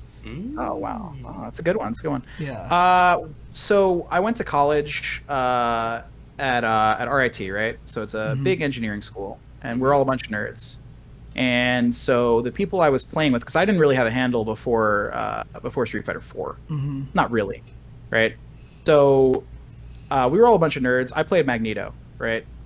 So we just threw someone just threw a bunch of physics terms at me until one stuck, and the one that stuck was magnetic flux, and then that over time became Flux. Got it. Oh, that's cool. Here I am. I like it. That's awesome. You ended up with a better one than you could have ended up with. I would say True, but yet I mean, you didn't think you were really going to get me off this without talking about Flux sucks once, right? Flux. Yeah. There it is. I mean, that's like the whole Simpsons joke, right? We're gonna name our son Bart. Let's see, Bart, Cart, Dart, ER. Nope, that sounds good. Let's go. Right? You can't avoid it. You can't avoid it, dude. So. Absolutely. I mean, at this point, it's a joke for me. I'm way over it. So. Of course. Yeah. All right, man. Thanks a lot for coming on again. Have a good night. Absolutely, it's been fun. You take this too. Good night. Good to see you. Peace. And I should. Yeah, it worked. Sweet. Nice work. Let's go. Okay. That was really nice to talk with him about it. And after having listened to him, I feel like I'm more interested in trying it out again. Yeah. I'm glad because, like I said, it's interesting to me because, like I said, I feel like the game just has. I mean, again, obviously, I'm coming from the exact opposite side. In that I will gush about everything Guilty Gear till the end of time because it's always been one of my favorite fighting game franchises. You should probably listen to Tubo more than anything because he's the new guy to this and he doesn't have the biases coming in. Such a good game. As far as me playing Soul, I mean, like I've said this earlier on the stream, but in Xrd, when I was briefly trying it out, I tried out Soul I thought about trying out Soul because he seemed like a grappler to me. So he was one of the few that I was thinking about playing. Obviously, I didn't end up sticking with it, but that was definitely on my mind. One of the coolest things about it now, too, honestly, is that Soul, the grappler style from previous games, required you to grapple into okay, here's my corner carry dust loop combo to do this, all this stuff. You don't have to worry about that in this game. You just splat them on the floor and then just go. So I think Soul is probably more suitable for you than he was in previous I'll check him games. out. Yeah. All right, cool. Well, thanks again, Well- Flux, for coming on. Yeah, again, king of carbs. Yeah. It just depends on the kind of player you are. For me, I would rather do the dust loop combos, but I think for David, this Soul will definitely appeal to him a lot. So, yeah. You are correct. All right, cool. I told you were a Soul player last week. You did tell me that. That's true. Yeah. Okay. All right. Well, I'll think about that stuff. Let's move on to 5-5 matchup, where we talk about FGC discussion topics, news and stuff, and we react to it, or else we're just talking about drama sometimes. Let's talk about this topic, discussing the controller mod for Easy V-Shift. So James, you want to tell the story? Yeah, absolutely. So someone showed this on a video, and they did it with a hitbox. Now, the thing is, this has nothing to do with hitbox, okay? This could be done on any controller. Wireman just put out a video where he did it to a super old Super Street Fighter 4 joystick. But there's a mod that you can reasonably make that anybody can do to your joystick. So the way V-Shift work is they tried to make it like a parry, so that you can't be holding back while you do it. So you can't just block and mash it in the middle of strings. You can't hold forward and walk, and as soon as something comes, you hit the buttons for it. You have to go to neutral.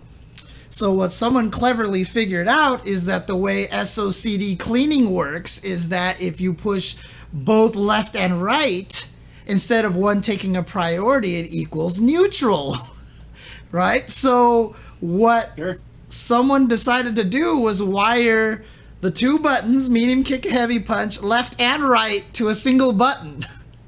So no matter which way you're holding on the controller, when you hit that boom, you get the V-shift. So now you can do it while holding back or while holding forward or whatever like that, because the SOD cleaning will turn it instantly into neutral plus those buttons all in a single frame.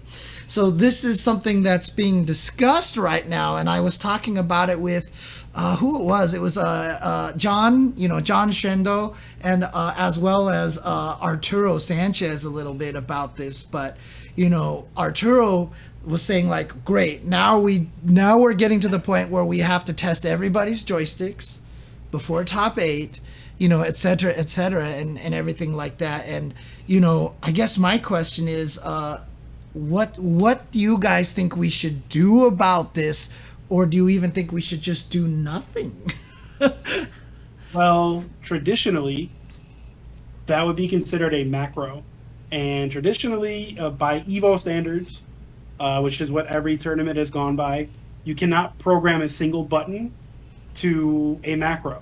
And if you're pointing left and right at the same time, that is a macro. So it's automatically illegal, I think, by traditional FGC rules. However, I do think that if you have a cross up and you hold left and you have a button programmed on your cross up to be right, so you hit left and right at the same time and V-shift at the same time, I think that should be perfectly legal. I don't see a problem with that because you're manually inputting that. But a macro one button to do all that for you, you're just moving into the why can't we program Hadokens and Shoryukens to be one button too? Like those are macros, and I'm not about that. Yeah, I think that you're right, and I don't know that that's really what we're getting at, because I feel like everybody thinks that that's right? That it's like it would be cheating. Can you do anything about it? I feel like is the more interesting question. Right. What can you do about it? Do you have to, like Art suggested, test everybody's stick so that you can know who's cheating or not? It's just impractical, right? Like that's an impractical thing to do. So I think that you kind of hope that people aren't doing it, and probably most people won't. And I would suspect that you could notice, right? Or that you could make good guesses about somebody who's using V-Shift in such a way that, like, wow, it really seemed like that was an immediate V-shift response, whereas like most people would have to be like, oh, handoff stick or whatever. Like, you know, it takes a frame or two longer. Like, I feel like you could notice that over time. It might be tough. And especially in a tournament situation where it's 2 out of 3 or whatever it is, you might not have time. I actually disagree with you that it's a hindrance to a tournament. If you go into Street Fighter V controller menu, there's like a little preview so you can see what your buttons do. And if you just have each competitor tap all of their buttons before the match starts, you'd add what, maybe 15 more minutes total to you would pools? also have to force them to hold left and tap all the buttons, right? Sure. Right, but I don't think that's a problem, right? Like that's right. Now, that's fine. I think that's super easy if it's just for Street Fighter V. If you had to do it for every game and every pool, it might be hard, but I think just for Street Fighter V it would work fine. Now, here's the interesting thing. I want to bring this part of the conversation in here because this is something that the canons talked about in there when the Gaffro box became a thing, remember? And then we had all the rulings come out here. You know, one of the things the canons said in their Evo ruling was that they believe in the future that, you know, obviously there's like, you could still mod the Gaffro box into a hitbox. So people think you have the SOCD cleaning, but you don't actually have the, you know, that. Obviously, all these things are very possible. And so what the canon said was eventually the games should be smart enough to design themselves in a way so that you just can't cheat like that, right? So, you know, I was talking to Arturo and John Trendo about this, about like what we can do programmatically maybe to try to remove this ability, you know, and there's just it's a tough situation, and I don't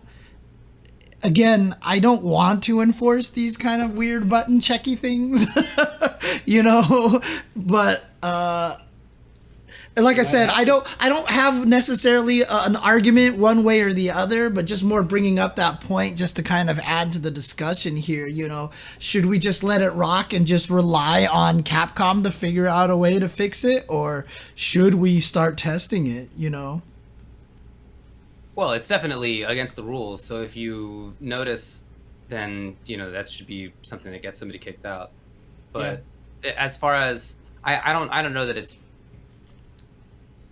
even if you can test some way when you're loading up the match, I just don't imagine that that's going to be something that we'll all do, because this is a real small use case. It's going to be a very, very small number of people who have this. Will anybody have it? I don't know. Or is this just like a demonstration that it's possible?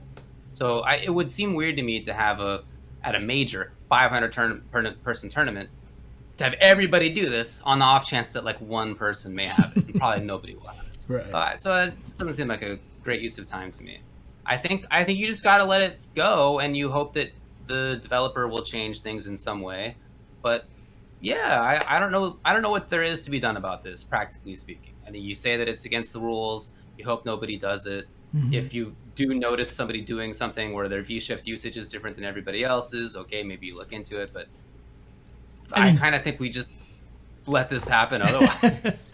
Yeah, I mean, John, who I talked about, mentioned earlier, is in the chat right now, and he says like maybe the key is to make it require a motion, like quarter circle back or something. Yeah, I think you described it well. I think that it's intended to be parry-like. Right? I think that's the intention. So having a motion to it, I think, would change what you're supposed to use it, and it would absolutely make it worse in any case, right? So my suggestion was just make it so that the input is literally neutral and no buttons, and then neutral plus medium kick and heavy punch. You have to have a frame of neutral first. You force a frame of neutral ahead of time, and sure, that means some people won't get it if they actually let go of their controller and hit it on the very next frame. But for the most part, most of us who are doing V-shifts usually have the controller in neutral at least like half a second beforehand, you know, because we're kind of expecting to use it at that point in time. So, and the ability to actually go from back or forward to neutral and hit the buttons on the next frame, I think is rare, you know. I'm not sure it's worth changing the game. I'm not sure it's worth changing tournaments, because it seems to me like this is going to be really rare that people actually do it in tournament play. Right. Mm-hmm. Maybe. I mean, Yeah, I guess don't we'll know, see. man. I mean, if you think back to like other games, people have modified controllers before. I mean, if you think about Full Schedule, that was a big deal in Marvel for like a year, where people were arguing if his controller is legal or not. And realistically, he just made it. That was the first cross up.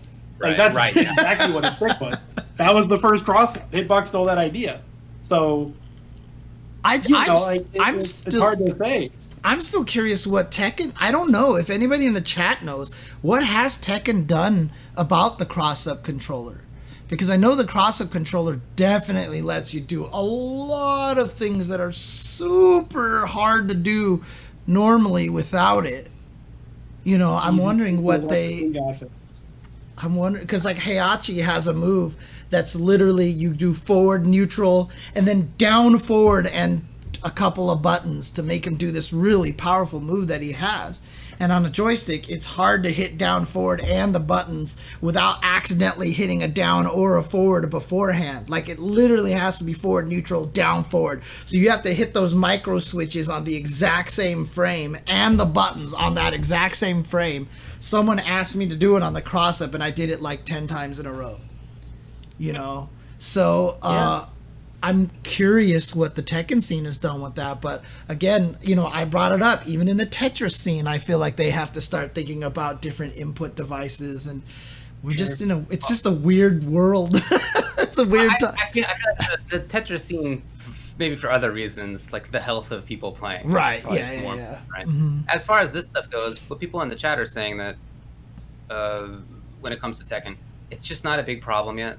And when it came to Full Schedule, he was the only one doing that. And so, you know, maybe in the future, if this becomes a more problematic thing, if more people are doing it, okay, you know, maybe we sort of revisit it in some way, think about ways to handle it. Even more than things like cross-up, I just don't think that this case is going to happen. Not many people are going to be soldering. Like, it's just not going to be a big problem, I think. So maybe, like, you know, and if so, we revisit it. But for now, I just feel like it's like, why change how tournaments run? Why change how the game plays for this very small group of people, if anybody, who's doing it? All right. Well, that's anything it. Else? Anything else That's doing? I'm good. Also, what if you made the rule of having one frame of neutral first, and then somebody internally in their stick put a little like one frame delay? Yeah, on the correction. It's an infinite arms race. Right, but I mean that is like you are now working that much hard. Like this is a mod that any one of us could make to the joystick in a minute. Right? Like this is an easy mod to make. Doing something like that, you have to start really investing in it, you know, for a mechanic. I'm going to university and getting the electrical engineering professor on my side. Okay. I was going to say, I don't know if you guys remember when plinking was discovered in Street Fighter 4. Yeah. And everybody found out on the console version you could use the select button. Yep. To plink. Freakazoid, Clayton, Freak Mods, however you guys know him.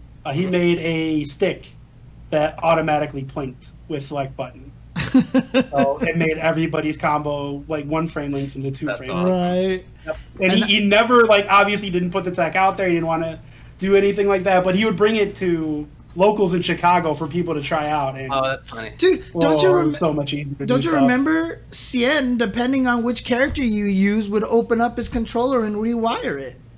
Would he really? I didn't even know that. Yeah, he would do that in tournament. If he played Elena, he would change it so that he could plink the crouching light punch.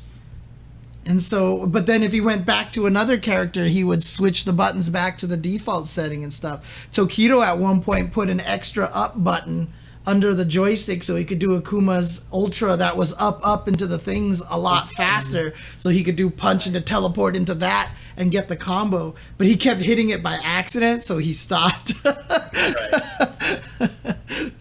But yeah, a lot of players did that. They rewired their sticks at tournaments in between matches, depending on whether they changed characters. I think GamerBee did it too. I never knew that. Yeah. So. Yeah. All right. Well, let's move on to viewer questions. Sure. Okay. Here are the questions that we have taken from you guys today. By the way, there were a couple of others that I forgot to put on, so I've already put them in advance on the next week. So my bad. Okay. Number 1, which of these is the most effective way to learn new characters in fighting games?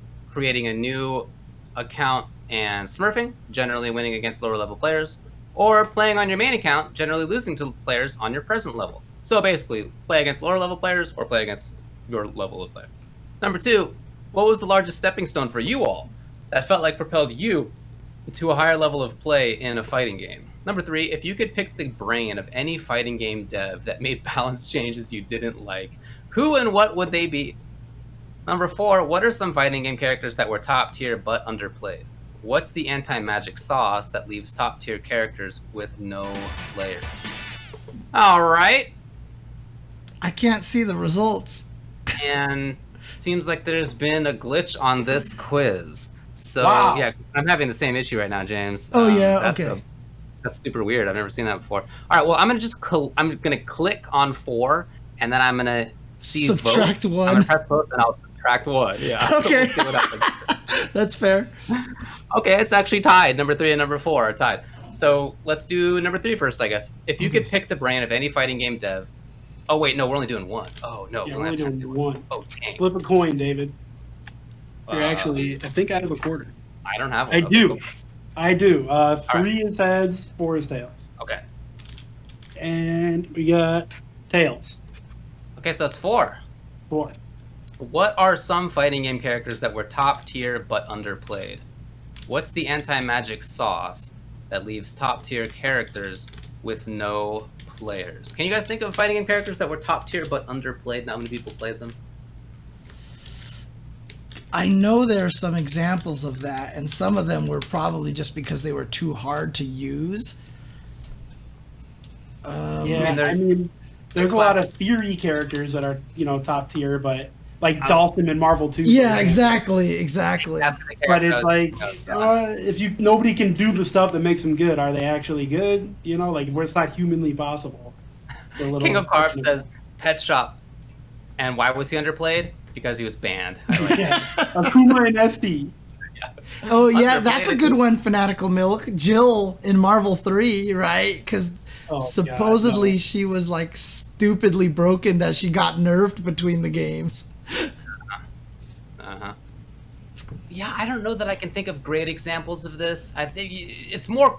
I mean, maybe what I would say is that there are top tier characters that fewer people played. I guess that's underplayed in a way, but it's not like nobody. Yeah. I'm thinking of like maybe Super Turbo, where Dalsum is relatively rare compared to how good he is. It's easier to play other top tier characters, and so you see more of like in the U.S. Old Sagat Right. or Vega or Boxer or whatever. But it's not like there's no Dalsum players. Like there are definitely Dalsum players. It's just maybe not as many. Yeah, So I can think of Yeah. a few game examples of that kind of stuff. Yeah, I mean, I would say like maybe Street Fighter 4 Ibuki.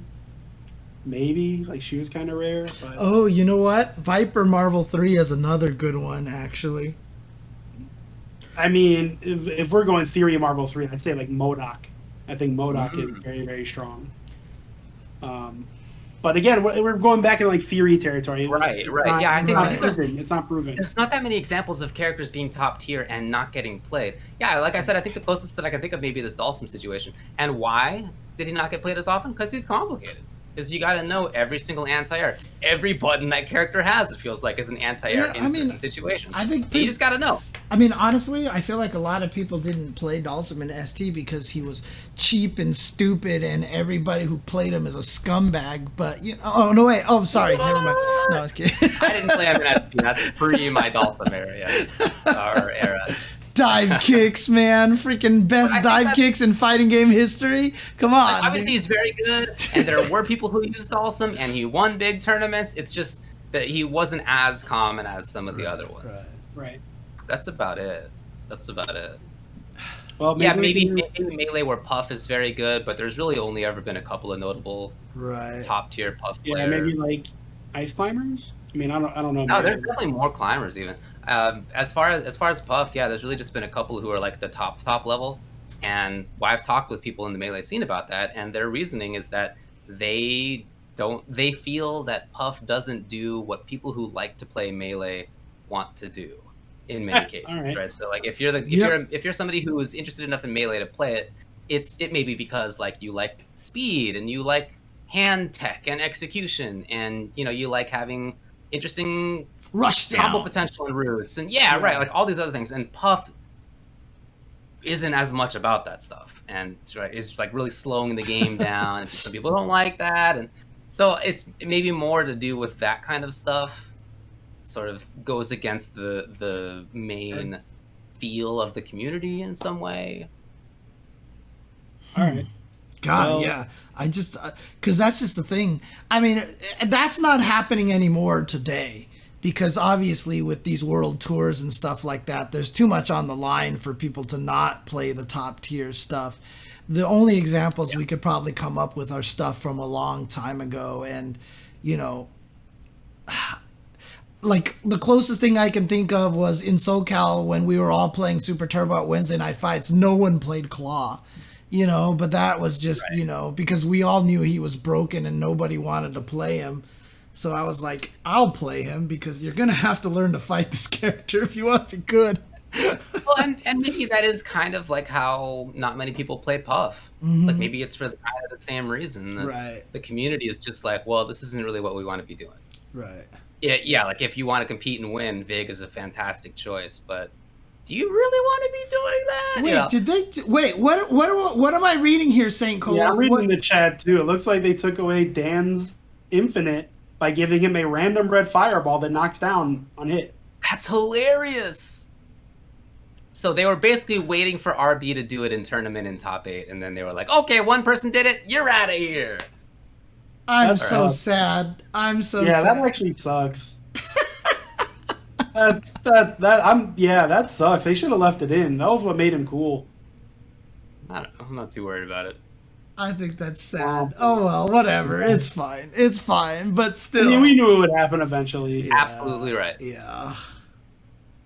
That's so funny. Oh well. Okay. Anyways, let's. Anything else to say about this one? No, why don't we just do number 3 as well? I mean, we killed that. That's a good point. Okay, so number 3 is if you could pick the brain of any fighting game dev that made balance changes you didn't like, who and what would they be? What do you guys got? I don't have any. It's Yoshinori Ono about Arcade Edition, and I don't even want to talk with him. That's not even the way I would phrase it. I want to talk to him. I want to talk at him. I don't want to talk with him about it. I want to talk at him about it. And how he had this idea that you didn't want the sphere to be too smooth. Aren't bumps and ridges interesting? And little mountains. And wow. Wow. What a choice that was, taking this game in Super Street Fighter 4 that was relatively well balanced, although I think in retrospect maybe not as good as we thought at the time.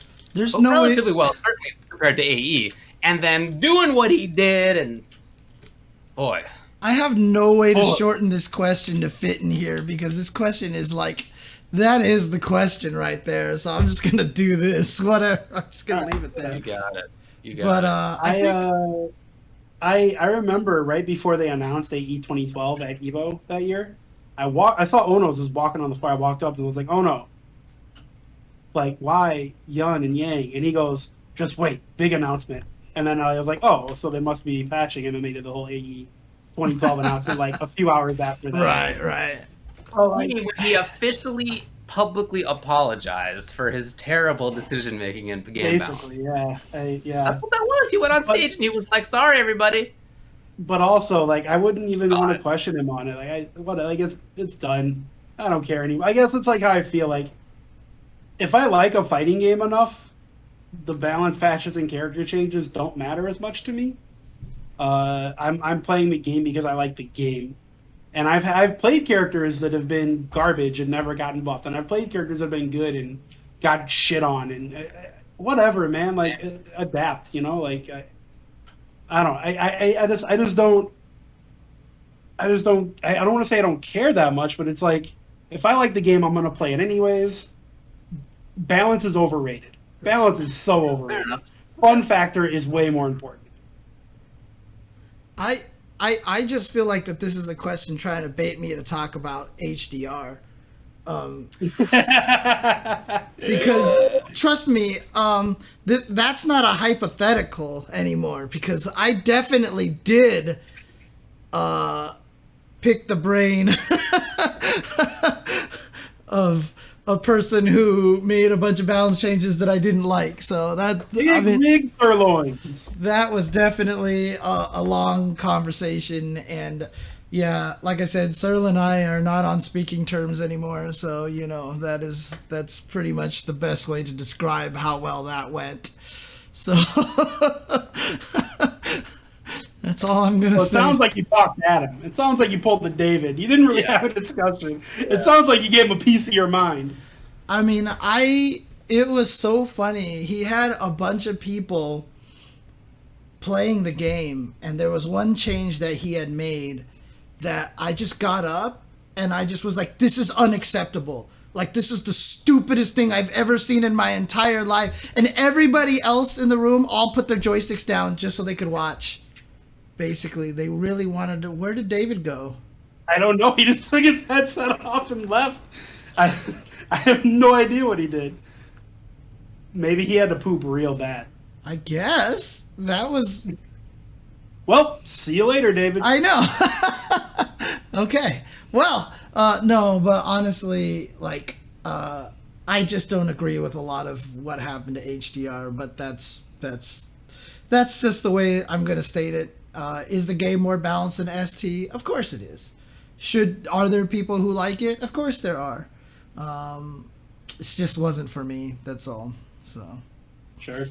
Yeah. I mean, I think that's a reasonable story in person to want to ask about the balance changes of that game. I mean, I'm trying to think of a way to put this so it doesn't sound like I'm bashing Serlin, but if you feel like you can make a real sequel to Chess, which is like lauded as the most balanced, intelligent game of all time, you're gonna think you can rebalance ST and make it better too. I feel like that's kind of an ego thing. Right. Yeah. So,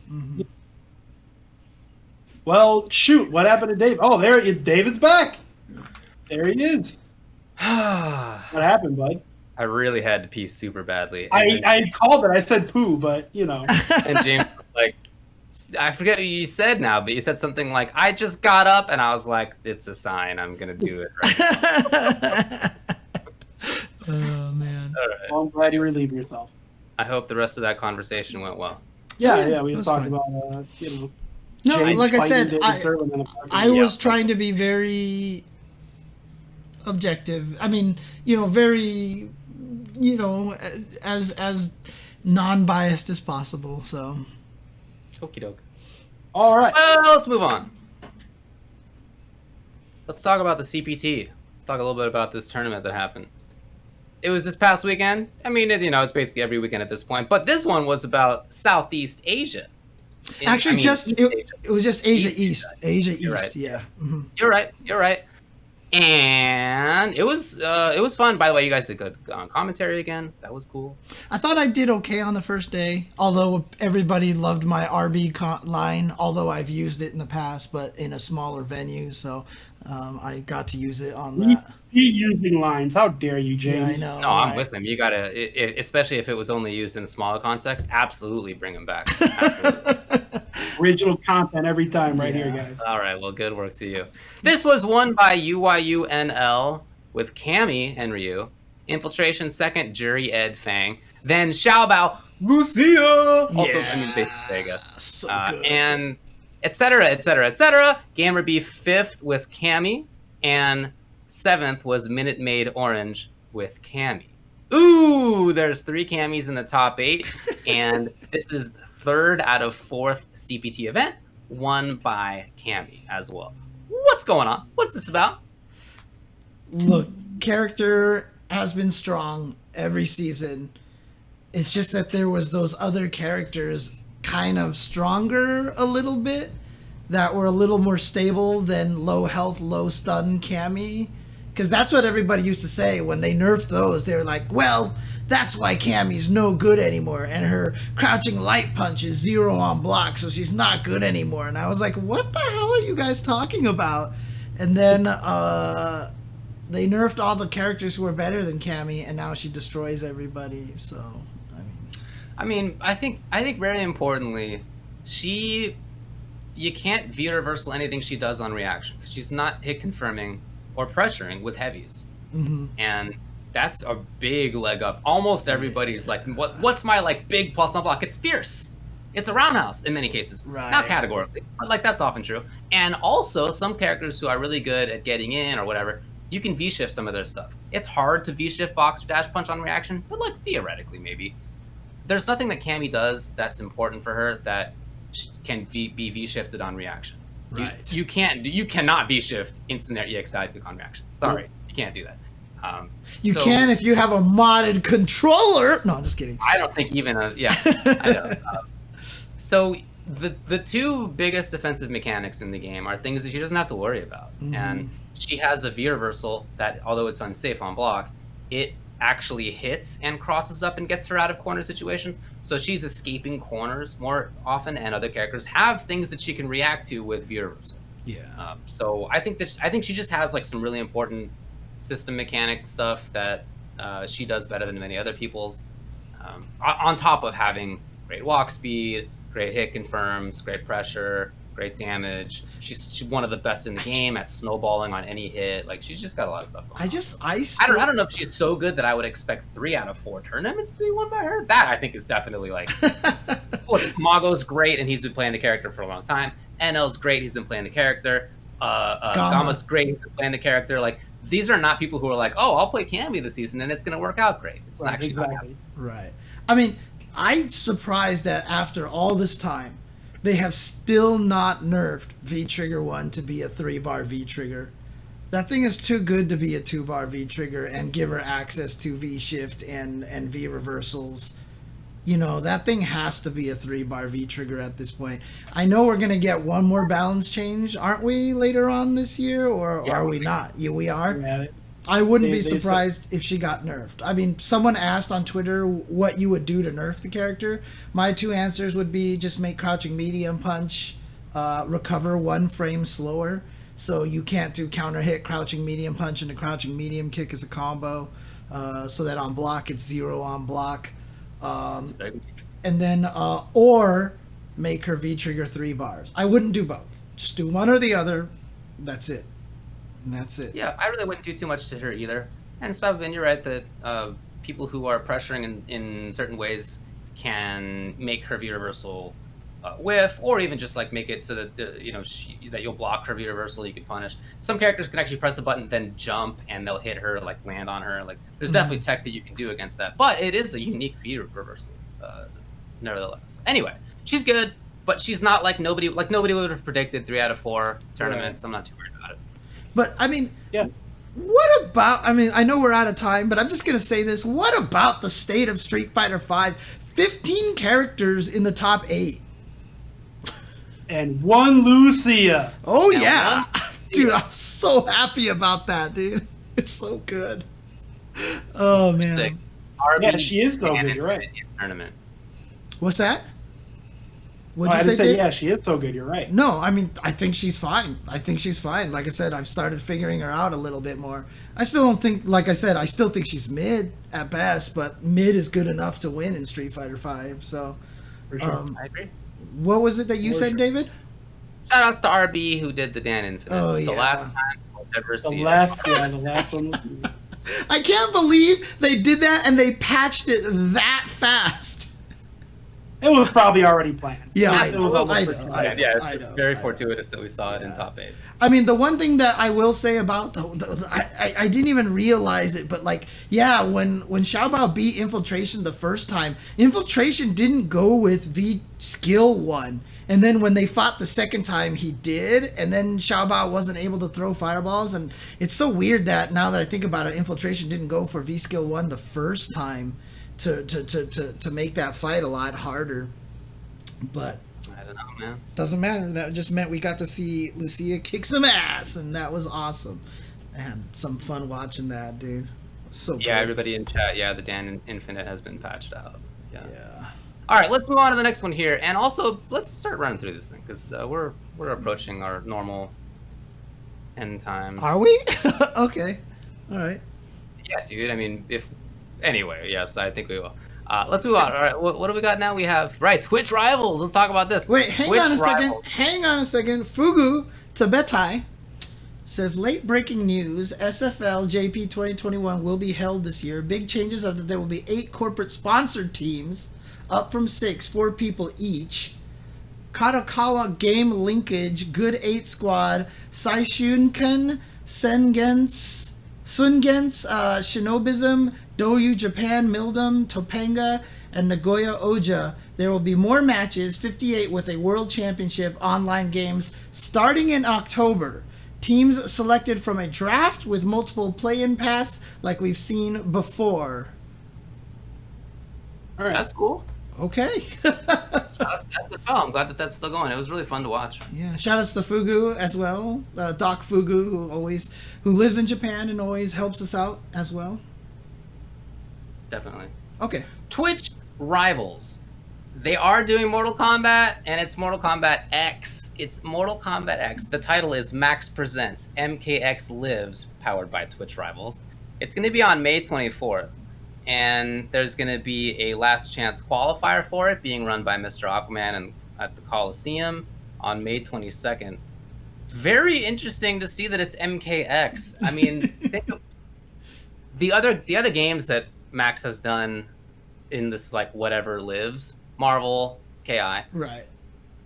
There's not really like a popular current version that the game companies like currently trying to sell in any of those instances, and in this one they're absolutely still trying to sell MK11, and it's absolutely still popular. So the fact that they nevertheless allowed MKX to go, I think is really cool of them, and I'm excited to watch it.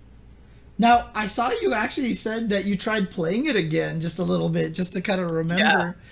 And Yeah, I feel like I'm so bad at remembering games. Games leave my mind so easily nowadays. So I tried MKX again, and when I sat down to play it, I actually did remember some stuff. I remembered I played Kano and Kotal in that game, and I actually did remember inputs, and I remembered combos, and I remembered a little bit about spacing. I didn't remember some stuff for sure. I didn't remember that it's real weird when you take a back step in that game. NRS used to have this issue that finally they don't in MK11. Of when you step forward or back, your character like kind of goes slowly and then begins to lurch, and now you're walking. Yeah. And I remember people being mad about that, and me at the time being like, "Yeah, I notice it, but like whatever. I'm not thinking about it very often." Now, having played MK11 for the last couple of years, I go back to that and I'm like, "This doesn't feel good."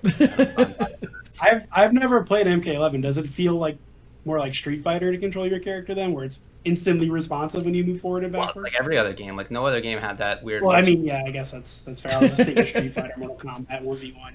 But yeah, okay, that's cool. Then I didn't know that about. Or you're moving in MK11. Yeah. I just assumed that it was like every other NRS game where you hit forward and then 3 seconds later they walk forward. Yeah, no, it's not like that anymore. So, I mean, whatever. I was used to it at the time when MKX was out, and it didn't bug me too much. And a lot of people are still playing that game, actually. It still is pretty popular online.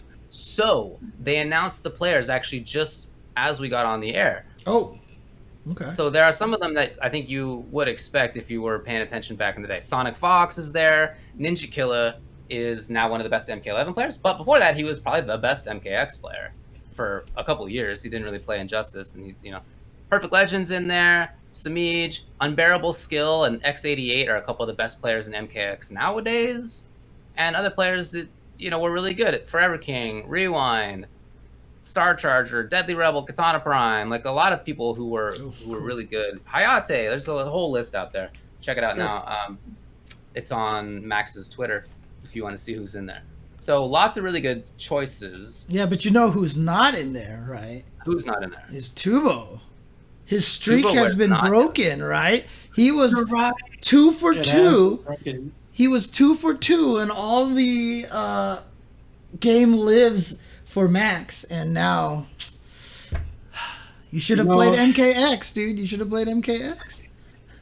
It was gonna happen eventually, but I'm the only person who's been included in both, so everyone can hold that. Yeah. I got a one Twitch Rivals advantage over everyone. Yeah, that's right. Yeah. You have to be like, yeah, it was a good run, but you know, oh man. So there is the last chance qualifier for this. If you're interested, it's going to be on May 22nd. Mr. Aquaman's hosting it. It's on the Coliseum. And then the final event, the full event, May 24th, it's going to be on twitch.tv/Maximilian_dude. Have you guys heard of that channel? You should check it out. Yeah, It's big. I think so. Yeah, okay. You guys have heard of it? Okay. Yeah. If not, consider taking a look at it. There's a... Yeah. Currently, it's the Maximilian dude. I heard currently is the #1 channel when it comes to streaming King of Fighters 15 content. You know what number 2 is? You want to know what number 2 is? This guy right here. Hey, all right. Cool, man. Max 10,000 viewers, James 120. That's basically what it was. That's exactly what it was. That's exactly what it was. No exaggeration. It was like 15,000 and I was like at 150 and I was like, yeah, boy, let's go. That's right, though. Congrats, man. Anyway, I'm looking forward to this. MKX should be a lot of fun to watch. Also, Are you- WB Games. Are you going to commentate that or no? No, I'm not. It's ketchup and mustard. Yeah, but also, even if it hadn't been, I honestly just don't remember the game very well. Okay. If Gotcha. they did ask me, I would say no because I wouldn't want to ruin anybody's experience. Oh, come on. No, I mean seriously, it was a fun game. I really enjoyed it, but I haven't played it since Injustice 2 came out, and it's completely out the old brain hole. Right. Okay. All right. WB Games. Here's the deal. There's a sale/merger between AT&T and Discovery. Did you know Discovery was like a big media thing? I actually had no idea. I had no idea either. I had no idea. But that is what's going to happen. And in part of that, they're going to be spinning something off. So AT&T's they had bought Time Warner, and they're going to be spinning off the media sides of that to form a new company with Discovery as well. It's too complicated for me. I don't know. And it's going to be separate from AT&T. Here's the upside of it, right? Like whatever details. WB Interactive Entertainment is one of the things that's going to be up in the air. And why that's relevant for us? Well, NetherRealm Studios is part of that. So there's a big fighting game developer that's under that umbrella. Yeah. And the fate of NRS is, as far as I know, not known. Hopefully it's good. Hopefully everything's fine. But, anyway, that's what's happening right now. Yeah. I'm hoping for the best for NRS. I mean, Sure. I believe all three of us have friends that work there, and it's scary when that stuff is happening. I mean, I've been laid off twice because my company that I was working for bought another company, and it was cheaper for them to keep the other workers than to keep us around, so they laid us off. That's happened to me twice. That's so stupid. So I am worried for all the people that work for NRS. I really hope this doesn't affect them at all. But other than that, I really don't have any thoughts on it. I mean, it's whatever. It's big conglomerates buying each other, whatever. Totally, yeah. It continues to be absurd that media companies can become so large that they can control so much of cultural space. Yeah. That's just, in my view, I really don't like it. So, bummer. But, most importantly, I hope everybody's cool at NRS. I hope everything's fine. I mean, NRS is making so much money. I can't imagine anybody would, be trying to... I can't imagine they would try to do anything crazy to him, right? So, who knows? We'll find out. Looks like that. So Oric just posted, and apparently Cammy did get some nerfs in this patch. Oh wow! But this is the actual balance patch. Let's run through the community news, and then we'll. I'm trying to load it up right now, but it looks like their server is getting slammed right now. Okay. Yeah, we'll talk about that later. Okay. All right, James. I see what you're looking at right now. Get your head in the streaming game, buddy. I don't know what you're talking about, dude. I don't know what you're talking about. Okay, anyway. I see where you're looking. All right. Yeah, seriously, let's just finish this. Infil has an FGC glossary out. If you're in the chat in Twitch right now and you type in !glossary and then any fighting game related term, you will be directed to Infil's new glossary site. Very, very cool website that he's got out there. James is putting it in chat right now for you all to see. Oh, wow. Okay. Hiro-kun got there first. This is the same guy who did a fantastic Killer Instinct guide. It's honestly one of the best fighting game guides out there. Very detailed. It includes, talking about the KI guide, it includes GIFs and it includes timing things that you can try out, and it's very well written and it's really comprehensive. It's awesome. So that's his kind of pedigree on this. And then this I took a look at for a while as well. And everything I looked at was like very well explained, and he's got a lot of different stuff in there. And there's a whole search function that you could do. So if you're mashing glossary whatever in the chat, Moobot apparently, which is the thing that we have set up there, has a minimum period of time between which you can type in glossary whatever, or any command for that matter. Heads up, it's not going to happen for everybody constantly, but some of you it will work out. I just remembered Shout out to Infil, he's doing good work out there. I just remembered right now I have a. It is glossary.infil.net. Yes, and I'm gonna have. He said there's like 650 some terms in there, and so I'm gonna have to go through there and see if they all pass the James Chen seal of approval here, because a lot of those terms, guess who created them? That's right. That's right. Old Tupperware, of course. I've been doing this since 1993. Oh, man. Yeah, Okay. I've been doing it ever since alt.games.sf2.egg. Whoa. That's where I started. .egg. .egg. All right, so what's up with Daigo? Yeah, Daigo had COVID. We talked about that last time. Very bad news. We didn't mention this, but Fudo did on Twitter that he actually was hospitalized for it and is feeling better now. Although when he tweeted that was already several days ago, and I haven't seen any updates since then. So hopefully things are still actually fine. But he was in fact hospitalized for it. You know, we talked a little bit about COVID earlier, but I know that Japan's going through a rough spot in it, has been for some time now. And, when anybody gets sick, it's obviously bad. But, it's when it's more, it feels worse when it's somebody who you know, or somebody who you know of. For sure. And, that's a bummer. So best wishes to him. I hope that he does get fully better. I mean, to give you guys an idea of how poorly Japan has been handling vaccinations, Majin Obama booked a flight to Hawaii just to get vaccinated. Mm-hmm. So, Yep. Daigo was probably being safe, and the country itself is just not handling it very well. Well, I mean, he used to do a lot of walking streams, I heard, where he would just walk through Japan and stuff like that. So who knows if maybe that was one of the times he caught it or something like that. So Could have been. Who knows? All Hope right. he's doing well. Yeah, best wishes, absolutely. All right, let's move to the upcoming here, because there's some cool stuff upcoming. Most especially, well, there's a few things, honestly, but one of the big ones is Red Bull Kumite, which is May 22nd through 23rd. In other words, this coming weekend. It's going to be in London this time. It's been moving around. It's now going to be in London. And they have both Street Fighter V and also Strive. Mm-hmm. They'll have both. That is true, yeah. The SF5 players list includes 16, including a last chance qualifier. So it's Bonchan, Gachikun, Hurricane, Idom, Kawano, Luffy, Vega Patch, Tokido, Takamura, Smug, Punk, Phenom, and Oil King. An awesome, awesome list of players. And then the last chance qualifier is Jones, who's a really strong Ken player in the region. So that's a great list of players. And what's been cool is that they all had to travel to London and then be there for a while for like quarantine and testing and stuff, as you do these days. And so they're basically in their hotel room in London with fantastic internet. right, And that's why Punk and Idom. Yeah, Punk and Idom got like first and second at the last Salt Mine League. from London. Yep. Exactly. And there have been some super sick sets. If anybody has not yet watched Tokido versus Idom in a first to 10 set, and you're at all interested in Street Fighter V, I really, really recommend that you check it out. That was a fantastic set.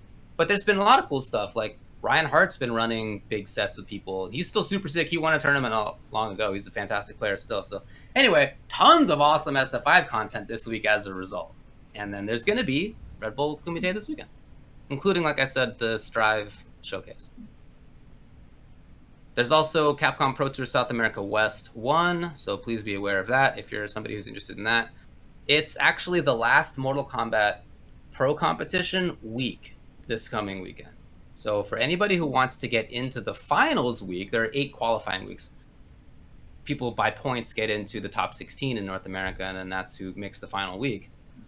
If you're somebody who likes MK, I really recommend checking this out because a lot of players who you think probably would be in that top 16 are not right now because they haven't entered enough to get enough points. That's right. So people like Sonic Fox and Ninja Killa and Dragon and I'm sure I'm forgetting other people as well, are not actually guaranteed a spot. So I wouldn't be surprised to see them hop in there and play some MK this weekend. There might be some really good MK online. And then lastly, I just wanted to say that UIU is doing a Jeopardy stream on May 28th that they announced today. It's going to have Anakin and Marine and Justin Wong and Rips the host. And it's going to be benefiting Stop Asian Hate. So please check that out. Twitch.tv/UYUTV, May 28th at 3 p.m. Pacific time. So, Yes, that is correct. There's only 16 players in the Red Bull Kumite. Correct. I do want to mention that for the Red Bull Kumite, I will be doing an official beginner restream for it again this weekend. I talked with Red Bull. I've been given the green light to do that. So on my stream, I'll be doing a beginner restream like I've done before in the past. So you guys can tune in on twitch.tv/jchenzor, where I will answer all the questions and stuff like that. Again, it's not me doing commentary. It's me literally answering questions and then also using the matches to give me talking points that kind of educate you on how to play Street Fighter V. I've had people in my chat literally who are good at Street Fighter V was like, that is the best way I've ever heard Street Fighter V described. Like That's awesome. Like a lot of people said a lot of good things about it. So if you want to check it out, if you want to learn Street Fighter V, let me know. Just come tune in. So Cool, man. All right, well, that's all I got for upcoming stuff. all right, mailbag. Or do you want to talk about these patch notes here? Let me know if there's any big patch notes changes. There's a lot in here. Like I really? looked at Lucia's section and I'm like flabbergasted. What? Okay, put it up on the screen that we can see as well.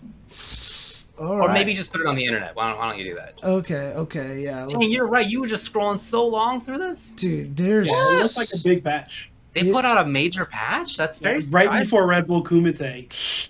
Dude, yeah, there are literally people who I've Come already... on, Capcom, get in touch. You guys are doing so good. Dude, the classic, like, you're traveling to a major and they change the game on the way to a major story is back. Oh, no. God, why am I having trouble with this? Hang on a second. Let me do this. Okay, there we go. That'll make it easier. Monitor capture. Let's just do it this way. Okay, there we go. So, here's the patch notes. Okay, I can't really see it, to be honest. Right. Yeah, neither can I. It's really small. I wonder if there's a better way I can do this. Maybe I can zoom it in like this. There you go. Hey, there you go. All right. I mean, look at this thing, Dang, too. this is a long patch note. Yeah, so alterations to V-shifts, ability granting invincibility or armor from the first frame, as well as low risk or high return moves invincible to throws have been adjusted to have less effective throw invincibility. What? I don't even know what that Does means. it have enough impact to reliably handle V-shifts? So they're saying you can get thrown out of V-shift now? Maybe? Ew. I'm going to have to study this later. Yeah, I Oh, know. I'm glad that I already started hating Street Fighter V again now. These general adjustments are continuing in while V skills and V triggers have it. Well, okay, so they're trying to do that rebalancing. So Nash, I mean, look at this. Standing light kick has been improved. Crouching this is medium, a big patch. jumping sobat, really rapid kick. Look, Cammy, EX Wait, James, did they make the changes that you asked for? It doesn't look like it. for Cammy? No, probably not. Yeah. So let's see. Cannon strike. Wow, if you just do the dive kick and it doesn't hit, it recovers from 9 to 17 frames. So you can whiff punish it better. Yeah, Is that right? easier. Yeah. Or V shifted and punish. Oh, You right. couldn't do Yeah. that before. Right, sure, that makes sense. Jesus. Okay. And then they also made it so that EX cannon strike, also is more punishable on whiff. EX spiral arrows not invincible to projectiles until 4th frame. Birdie. Oh, look at this. Nothing for Birdie. Oh no, just bug fixes. Bug fixes. Ken. Look at this. They buffed Ken a bunch of stuff. Nikali, a few small things. Vega, nothing much. Armika. Wow. What the heck? All right. Rashid, Zangief, not much. Lore. Okay, so I read more. I'm actually like reading the initial thing. It's not actually about V shift. It's not a nerf to V shift. So they're saying instead that abilities that gave invincibility or armor right away are nerfed to have less effective throw invincibility. So V shift, they're saying considering V shift's offensive and defensive capabilities, normal throws should have enough impact to reliably handle V shifts, but characters with the invincible abilities mentioned above had an easy way to deal with throws and strikes. So they're actually making V shift more important by making other things less invul. But I mean, Wait, what do they change about Balrog real quick? I want to see if they change his dash punch. Nope. Oh, dash. They just made it so the dash rates reduce pushback on block, so it's easier to That'll punish. make it easier to punish a -4. Right. Make it easier to punish. Sorry, Brian. Wait, what was the Zangief change? Zangief change. Here we go. Remove throw invincibility from EX spinning pile driver? Oh my god. He got what he deserved. Hold that shit, grappler players. What? I mean, I guess that's exactly what they were deserve. talking about with what I just mentioned, making V-shift more important. But Yeah. So in other words, okay, what about those?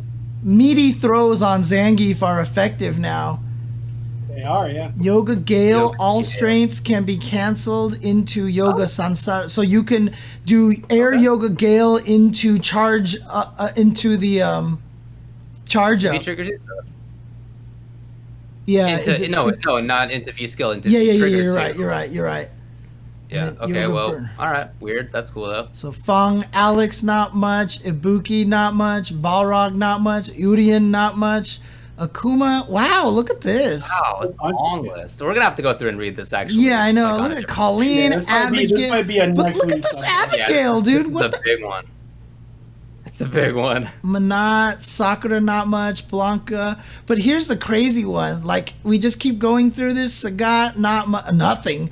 Kage, E. Honda. All right, what they changed about our boy, David? Increase the combo count limit of the first attack. So you can juggle increase the more. combo- Well, wow. Buffed they buffed again, him? baby. Yeah, That's when what they I'm say- talking about. When they say combo count limit, that means that it juggles better.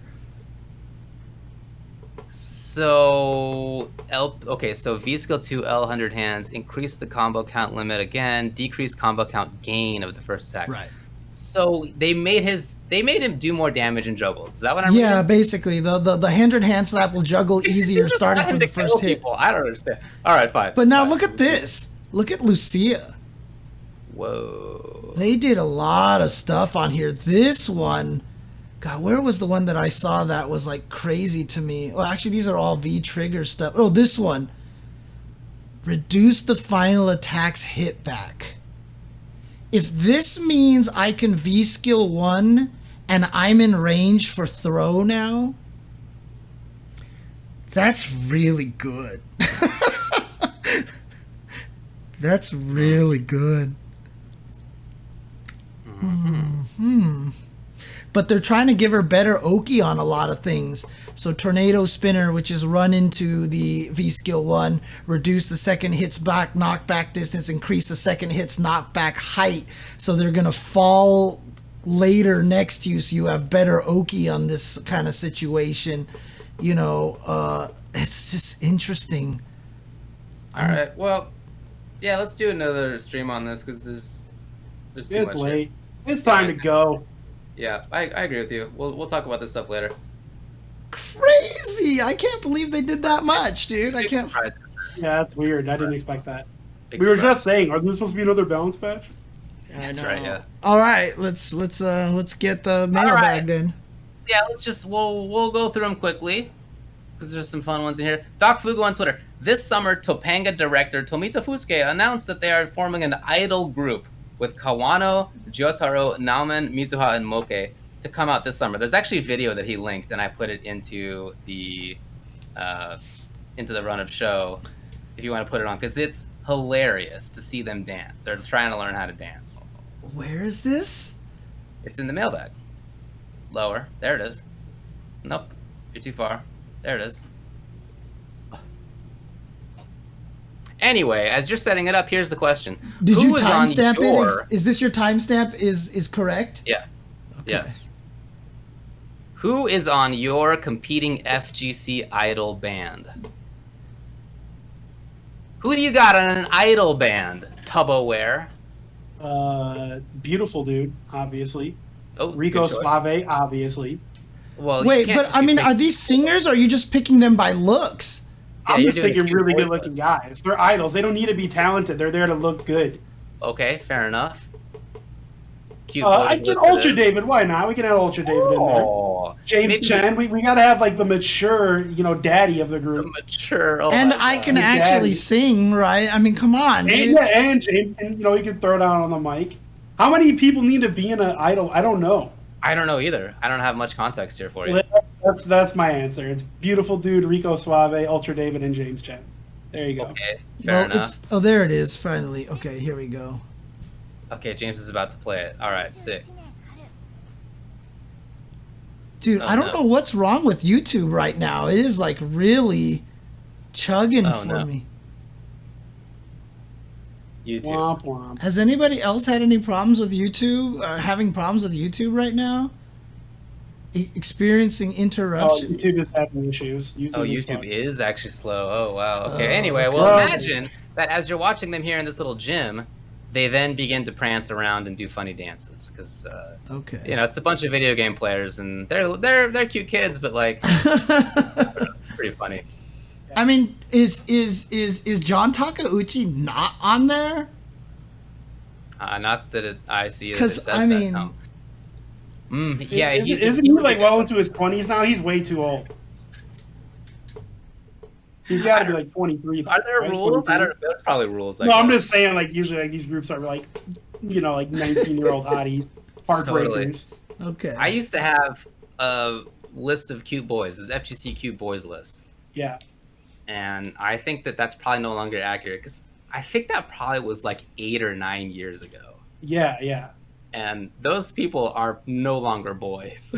Those are some grown dudes at this point. FGC cute 40-year-old man. Exactly. Yeah.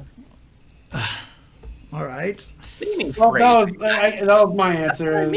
I mean it exactly how you guys think that it's supposed to be meant. Come on. Anyway. All right. In conclusion, I'm on a boy band now. Mecha MacGyver on Twitter says, can anything be done so people understand that Mexican uppercuts were originally Shoto Roundhouse? I actually have no idea what Sanchez is talking about here. My understanding of this was always that it's Crouching Fierce. Right. That's But what I thought too. I thought it was. I thought He that said that Watson told him back in the day that it was actually Roundhouse. And Yeah. I was wondering, James, was there... I mean, this is not the best term, to be totally clear, but yeah, it's real questionable. no, not one that I would use, but it definitely was one that many of us used to use. And did you guys used to mean it to mean stand roundhouse? Definitely Crouching Fierce. I did. never knew it as standing roundhouse, so that's actually new to me as well.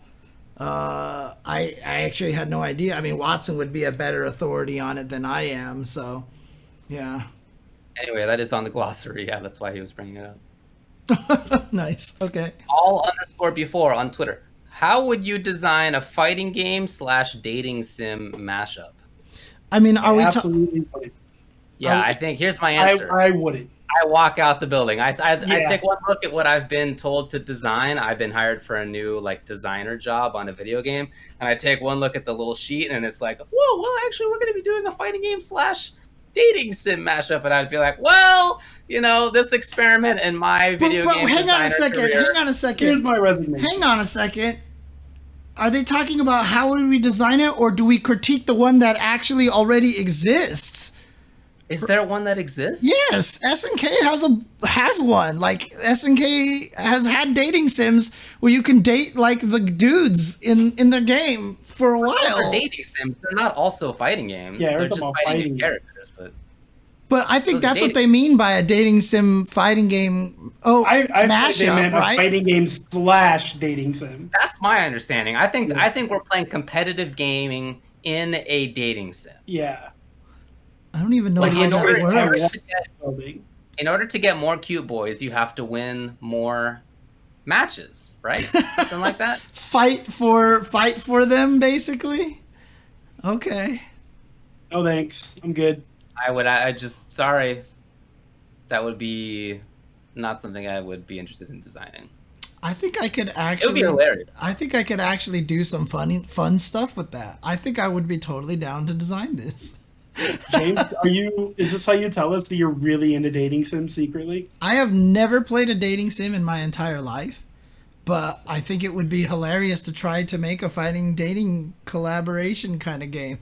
It's just the game designer in me, like I just start thinking about it. I'm like, there's probably a lot of really funny things you could do with that, and I think you could come up with some really funny stuff. 98 Tigers on Twitter says, let's say there's a fighting game that has politicians as fighters. Presidents, ambassadors, dictators, etc. Who would be in the game and what type of fighting styles would they have? Thomas Paine is a zoner. That's my answer. I've been down this road before, and he, as my favorite of the founders of the American Revolution, would be a zoner. You're such a nerd. There's like 500 people in chat. Maybe 2 of them know who Thomas Paine is, and you're one of them. He's great. He's better than the rest. Let me phrase it like that. He's probably not great. I mean, I feel Nobody else, huh? I Ben feel like- Franklin is a grappler. He was a gnarly old man who had way too many weird hookups with people way too young, and he was accustomed to grappling his way in there. He's a grappler. I feel like this would be a perfect sequel to the Fight of Gods, Fight of Animals guys, right? Fight of History. Fight of leaders. Fight of History. This is really similar to that idea that I told you guys that I wouldn't talk about on air. Oh. Very similar. Okay, But, all right. again, I'm not going to talk about Next it on air. question. Next Okay, we question. won't do it then. All right, last one. BBS_Mexican King on Twitter says, is it more optimal to inhale or exhale when starting a combo? And how do you read this, Tupperware? What does this I mean? don't think about breathing when I'm playing competitive fighting games. Like, I'm not mid-match. Like, oh, I gotta confirm. I'm not doing that. Like, I'm just breathing and playing the game. I've caught myself like holding my breath in panic moments at times, but maybe that's Is about this it. a question about smoking reefer or not in your brain? Oh, no, that's not Is where this my a brain question is. about dope? Is it a question about weed? No, this is not. Question about that's marijuana? not- no, I don't think so. I actually didn't interpret not it what that I- way either. Yeah, I didn't interpret it that way one bit, you pothead. Is this Is it your hot way, David, of admitting that you're a pothead? No, I'm just kidding. Exactly. You're just a degen stoner.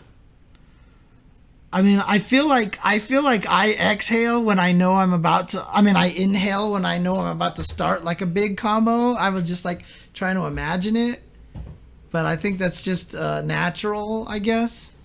But to answer your question, David, if you're getting hit by a combo, you definitely hit the pipe at that point. Because you can blow at any time. Okay. So if you're getting hit by a combo, then yeah, you definitely spark up the bowl. You take your hit and then you put the bowl down. And when they finish the combo, you can exhale and keep playing the game. You got enough time, huh? What game are we talking about? Are we talking about Marvel? 3. Marvel 3, yeah. Come on, man. We're talking about smoking them while we're playing. It's Marvel players. Marvel players or Third Strike players. That's it.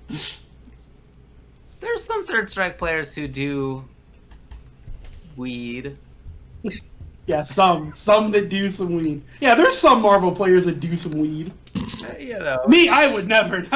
Not once in my life if I ever partaken in that. No siree. Not me. Old Tupperware is as clean as can be. Hey, you know right. what? It's But legal. Dante, you're It's in legal Dante. in my state, so I would definitely. I would be okay to admit it if I did, but unfortunately, I have not. Well, Well, let me tell you, I mean, you know, it is legal to doing the weeds here is totally normal. Everybody's fine.